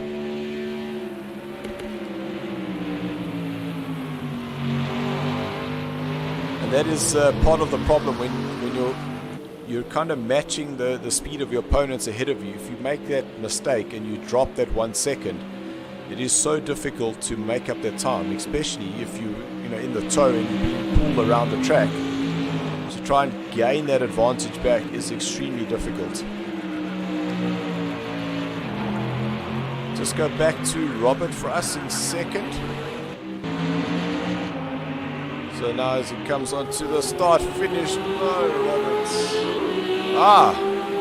Realizes, hold on, made a little bit of mistake there. I'm not going to be able to chase him down, but let's go get the pit done, which is now going to promote Stefan as well as Peter Brunt. And the reality is we know that anything can happen in these pits. Guys can miss the pit stop. We saw Rudy Bass in the Bravo tier. He completely overshot that pit box.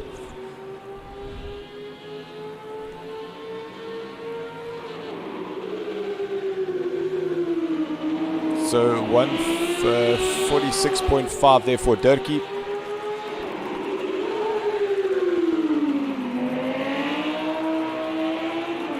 It's so interesting to see that Dirkie takes quite a wide exit out of there. Where for me, I generally have like a late apex, and I kind of come spitting out on the middle of the track, where Dirkie's much wider radius. And I suppose that's the thing, depending on how the car's set up, depending on where you want to be on the track, is that you're able to take different lines. Yeah, and try and put down the power as early as possible.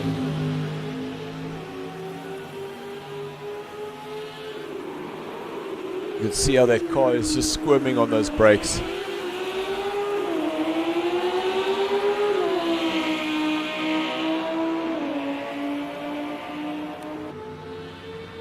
So Robert's in 5th place, so he's got a 9-second advantage over his brother-in-law Tyler, who's in 6th. Morris is still there, but look at that, Morris now down 9 seconds between himself and Tyler. So it looks like Morris is definitely struggling at this point.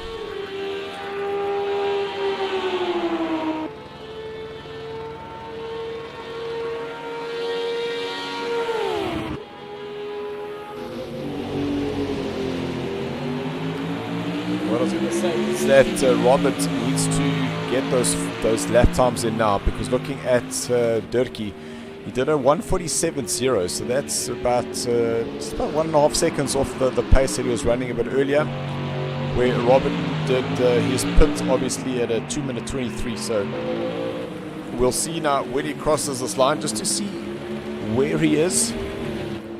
But if we just keep in mind a 2:23 and match it up to Dirkie, at least we'll also have an idea of where he will come out.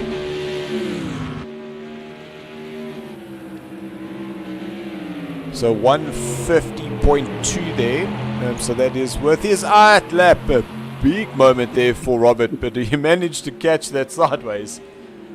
But you hear that all he did is he turned in, he kept that foot planted.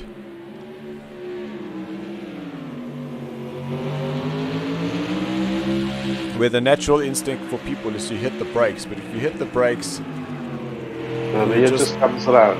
you're just making trouble for yourself, where the best thing to do is you turn in, come off the power, you let the rear catch up, and then straighten up the wheel, add power again. But it's also interesting because the more and more you do that, the more you don't even think about it, and it just kind of happens naturally. Naturally too, yeah. That you know it becomes part of the driving style, that you're turning in, you're actually become letting part of the the car car, yeah, you slide. feel it. Oh, I love it.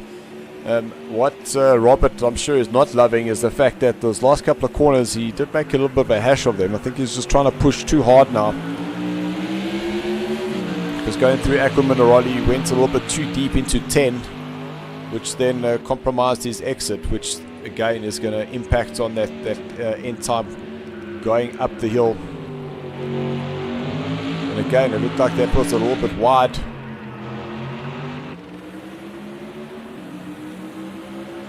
So Stefan currently in the pits now, so he's currently sitting in third place, which puts Peter Brunt up into second.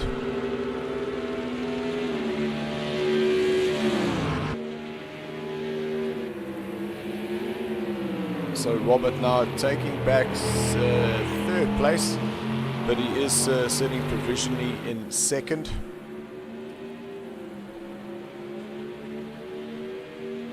You can see Durkee now finding that rhythm again. 145.9 there for him.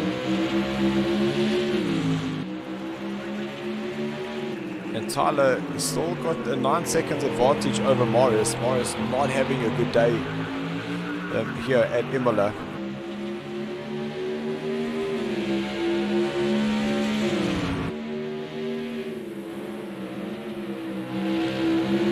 Just down to fourth place for us, please.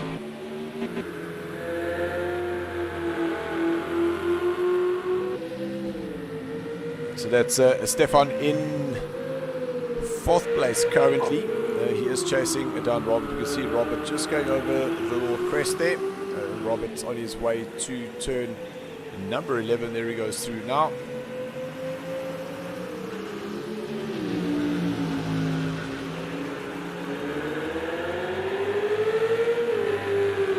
So the first GT car that I ever drove on Project Cars 2 was this exact one. Ferrari. Woohoo! And I think it's because I have a Ferrari GTE steering wheel. It just made sense.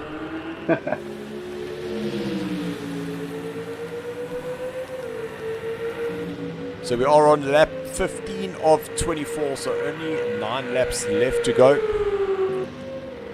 And Durkee 146.0, Peter Brunt 147, and Robert 145.5. So he's definitely taken out some time there. And that's exactly what Robert needs, but he's going to need a few more of those. And that's to make up for some of the errors he did start making a couple of laps ago. The other thing I'm seeing now, Nassif, is the amount of time penalties that are being added. Durkee's got one, Robert's got one, Tyler's got one, Reese's got one, as well as Steven. Yeah. Is that Robert? Oh, yes. So that's Robert with a huge front end smash, which now gets Peter Brunt up into second place. And Stefan now in fourth. But that looked like it was a front end smack. So I'm not sure whether Robert's car let go. You can see the front is definitely done. Yeah, it must have go been at 7 and then just oversteered and snapped him outwards towards the wall. But after Robert's doing that 145.5, I'm sure he's going to be absolutely livid with himself.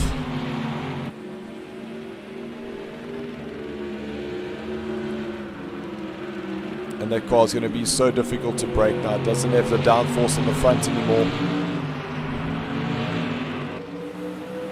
And in the background there, his teammates are Robert needing to go into the pit to go get this damage repaired. that's definitely going to cost him some positions.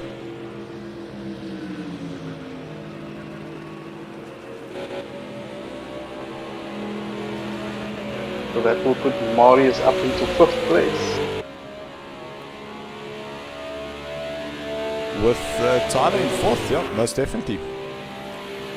And Robert could be there for a lot longer, because we know we got Stephen in 7th place, so he's closing up there as well. We know that Stephen had to get some damage repaired, so it might not be a position just yet.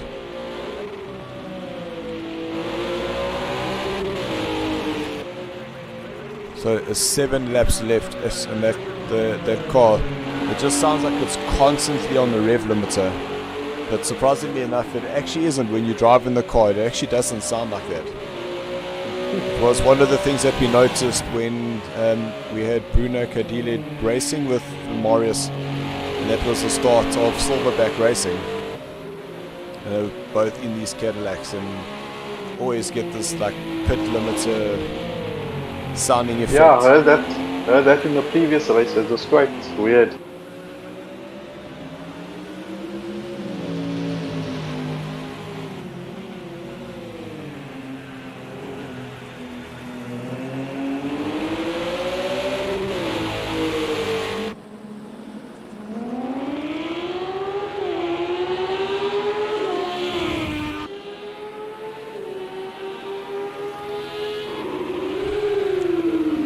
So race leader Durkee 147.3. He has taken his pit stop, which has now put Peter Brunt out in front.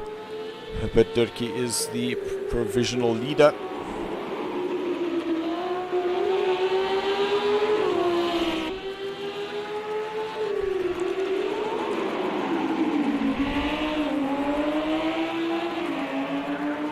So 6 laps left to go, including this one.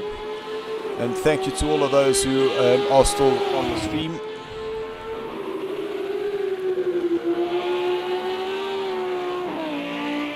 But the series is proudly brought to you by Schick.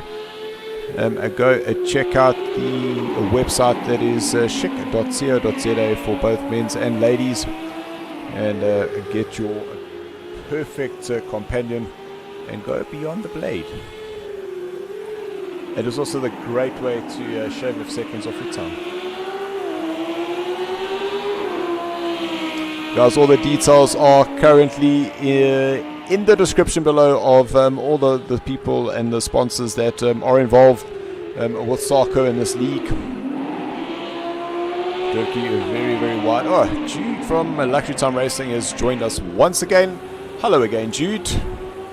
Maybe we should get you a little PlayStation. You can come and have a go with us here as well.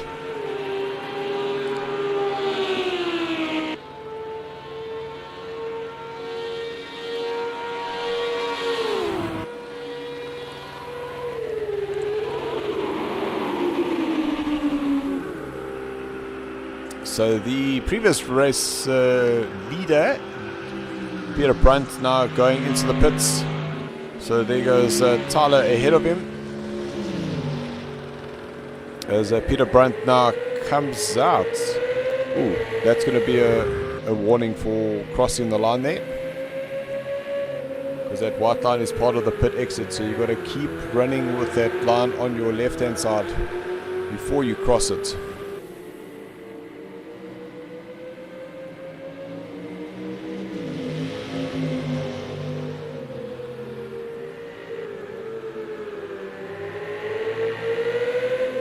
This was the time we were talking about earlier, Nassif, when that sun starts going down. It is just too bright for the lights to be working, but it's just too dark to not have the lights on. And then you get the little flicker of the lights through the trees. Through the trees, yeah, coming down the main straight. Oh my word. Whoa! You can see Peter Brunt riding the slide as he was going out. I definitely missed my braking point a few times coming down that main street.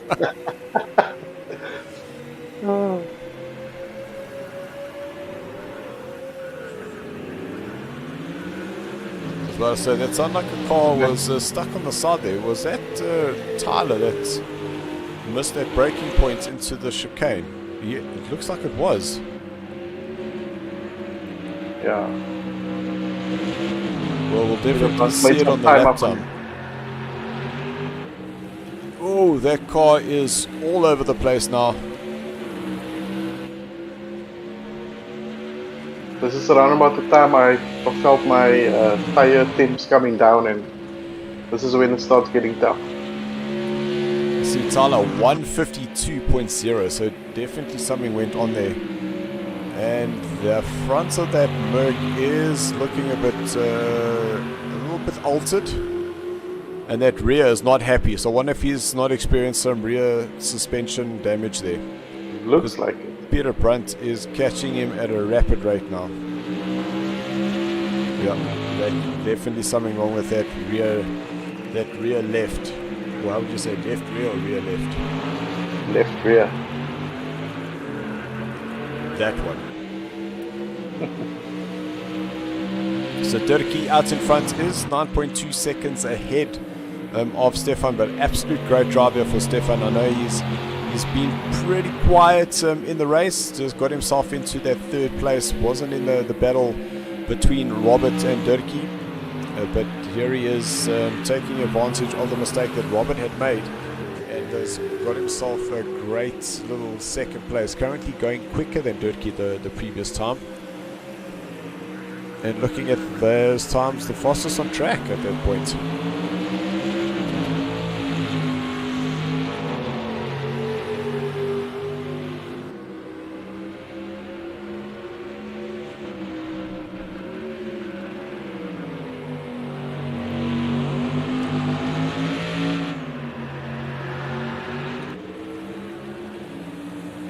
So it's all going to be see now when he crosses the start-finish line, just to see what the time is.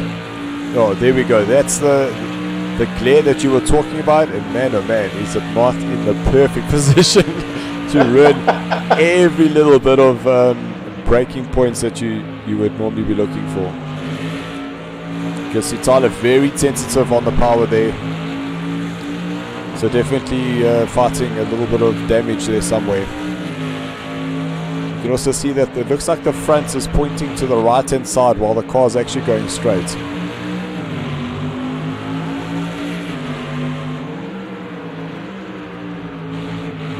You just jumped 2 tracks out there because I think Peter Brunt's... Oh, it sounded like he was a lot closer than that, so that was actually quite deceiving.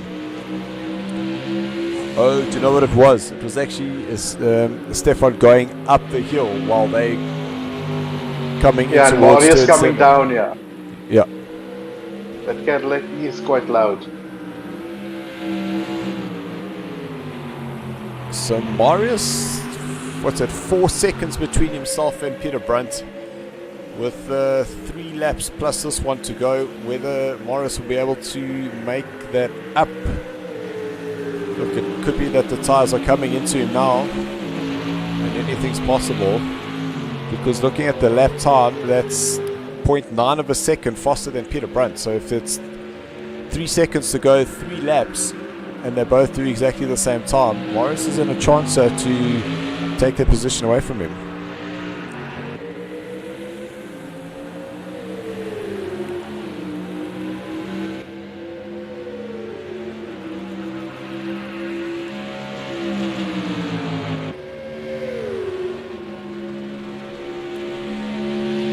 The other thing is, has Tyler pitted? Really need to start taking... Whoa! Just see that rear, so loose. The car definitely not settling. And it does look like it's the right-hand turns that he's struggling with. So we should see it now, that rear should just... Oh, that actually looked pretty decent. We saw Morris in the background there going into turn number 6.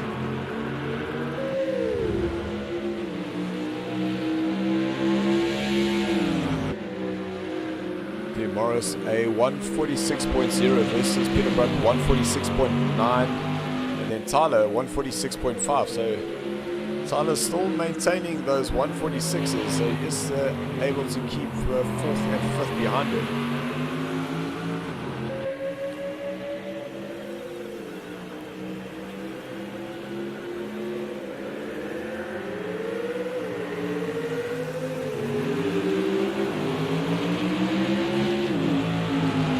But there's still something telling me that Tyler still needs to go into the pits.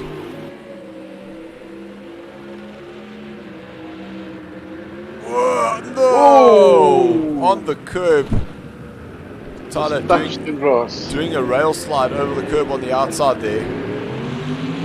So that puts Peter Brunt now up into 3rd place. And here comes Morris in the Cadillac.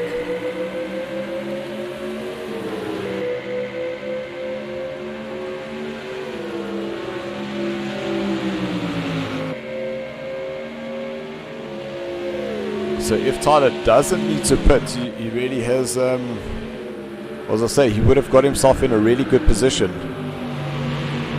But now currently having, again, the car just understeering. And I'm sure Marius can smell blood in the water now, so he's going to be putting as much pressure on Tyler as possible now. And Peter Brunt in 3rd place, so any one of these 3 is essentially fighting for 3rd place. See that Merc just not turning. So Tyler doesn't have some front end downforce, so that's just understeered that car.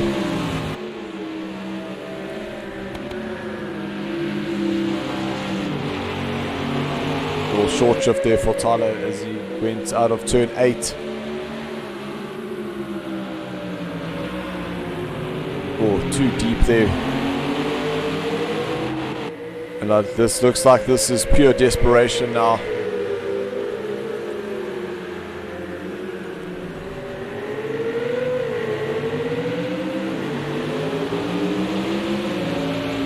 Well, I say he is doing whatever he can to try and keep Morris behind him. So Durkee is currently on his last lap, and look at that.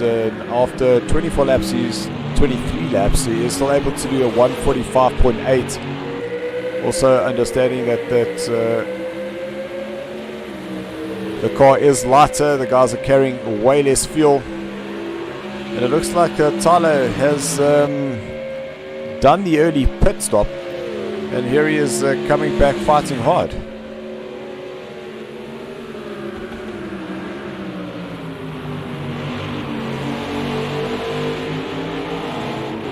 You can see that he's just not able to get that power on, and that's a very slow Peter Brunt ahead. So all of a sudden the guys just about jumped on them.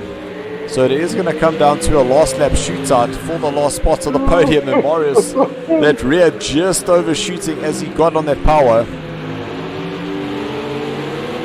And Peter Brunt very tentative out of turn number 7. Now they're going to head up towards the hill through turn 8, and Peter Brunt very tentative. Tyler's going to run on the inside, and he's going to take that place away from him. In through Aqua Minerali, up now to turn number 10. Little flash of the lights for Peter Brunt.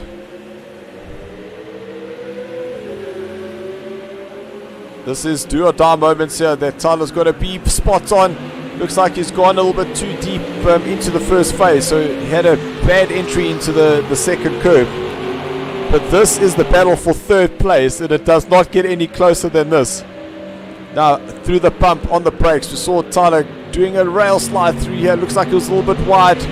It's going to come down to those time penalties, so Morris is going to want to get as close as possible to these 2 as possible. And Peter Brunt trying to get out of the way. Tyler will cross the line in 3rd place, but let's see. He'll cross the line there now. What the final time penalties do, and that promotes Morris up into 3rd place. 3rd place. So those time penalties have cost both Tyler and PB.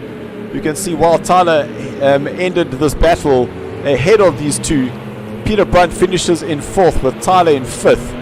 Then Stephen in 6th place. Robert in 7th. Disappointing result there for him. and Reese in 8th position. Absolutely fantastic, right there to the end. Phenomenal, amazing race. And this is On the why edge of we history. love our alpha guys.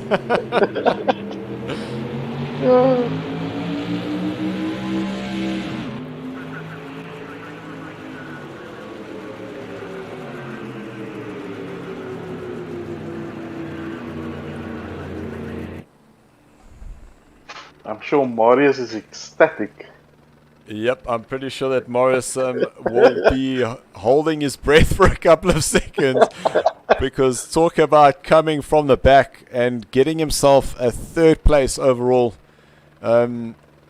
Absolutely fantastic. We still can't take away the win there from Dirkie. The fastest man did win here this evening. A 1:44.6 was his fastest lap. So absolutely phenomenal. And Stefan, a newcomer to the series, he finds himself on the 2nd spot with Marius in 3rd. Peter Brandt got himself in a great position, but just wasn't able. And you can just see the time penalty there for Tyler. 4 seconds was the gap, and 1 second there for Peter Brandt was the difference, which gave Marius that 3rd place.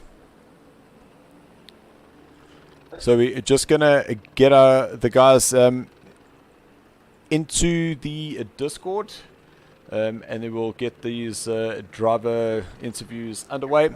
So guys, just give us a moment and we'll be with you shortly.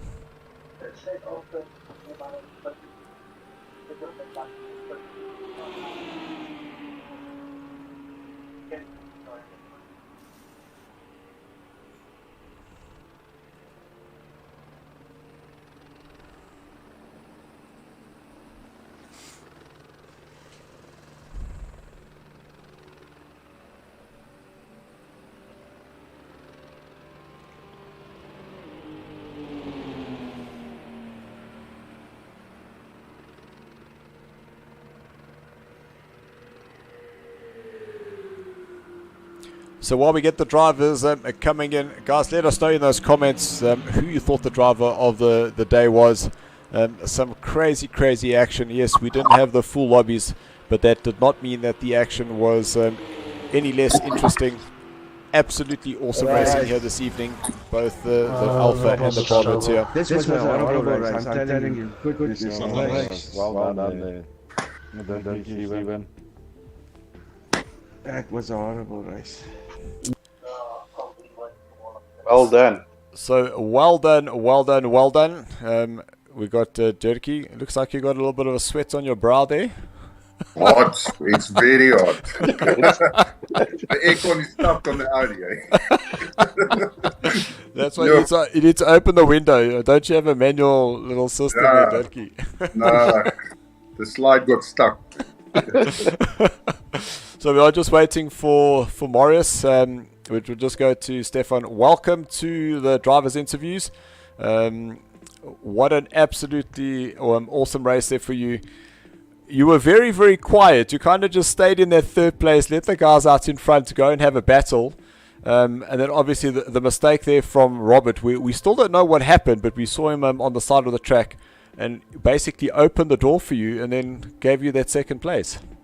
Well, it seems he hit the wall right at the hairpin there. And I thought, when I saw that was my opportunity. My strategy was just have a clean race, stay out of trouble, don't get penalties, and just have a nicely timed pit stop. I was watching the times behind me to see if there's a gap.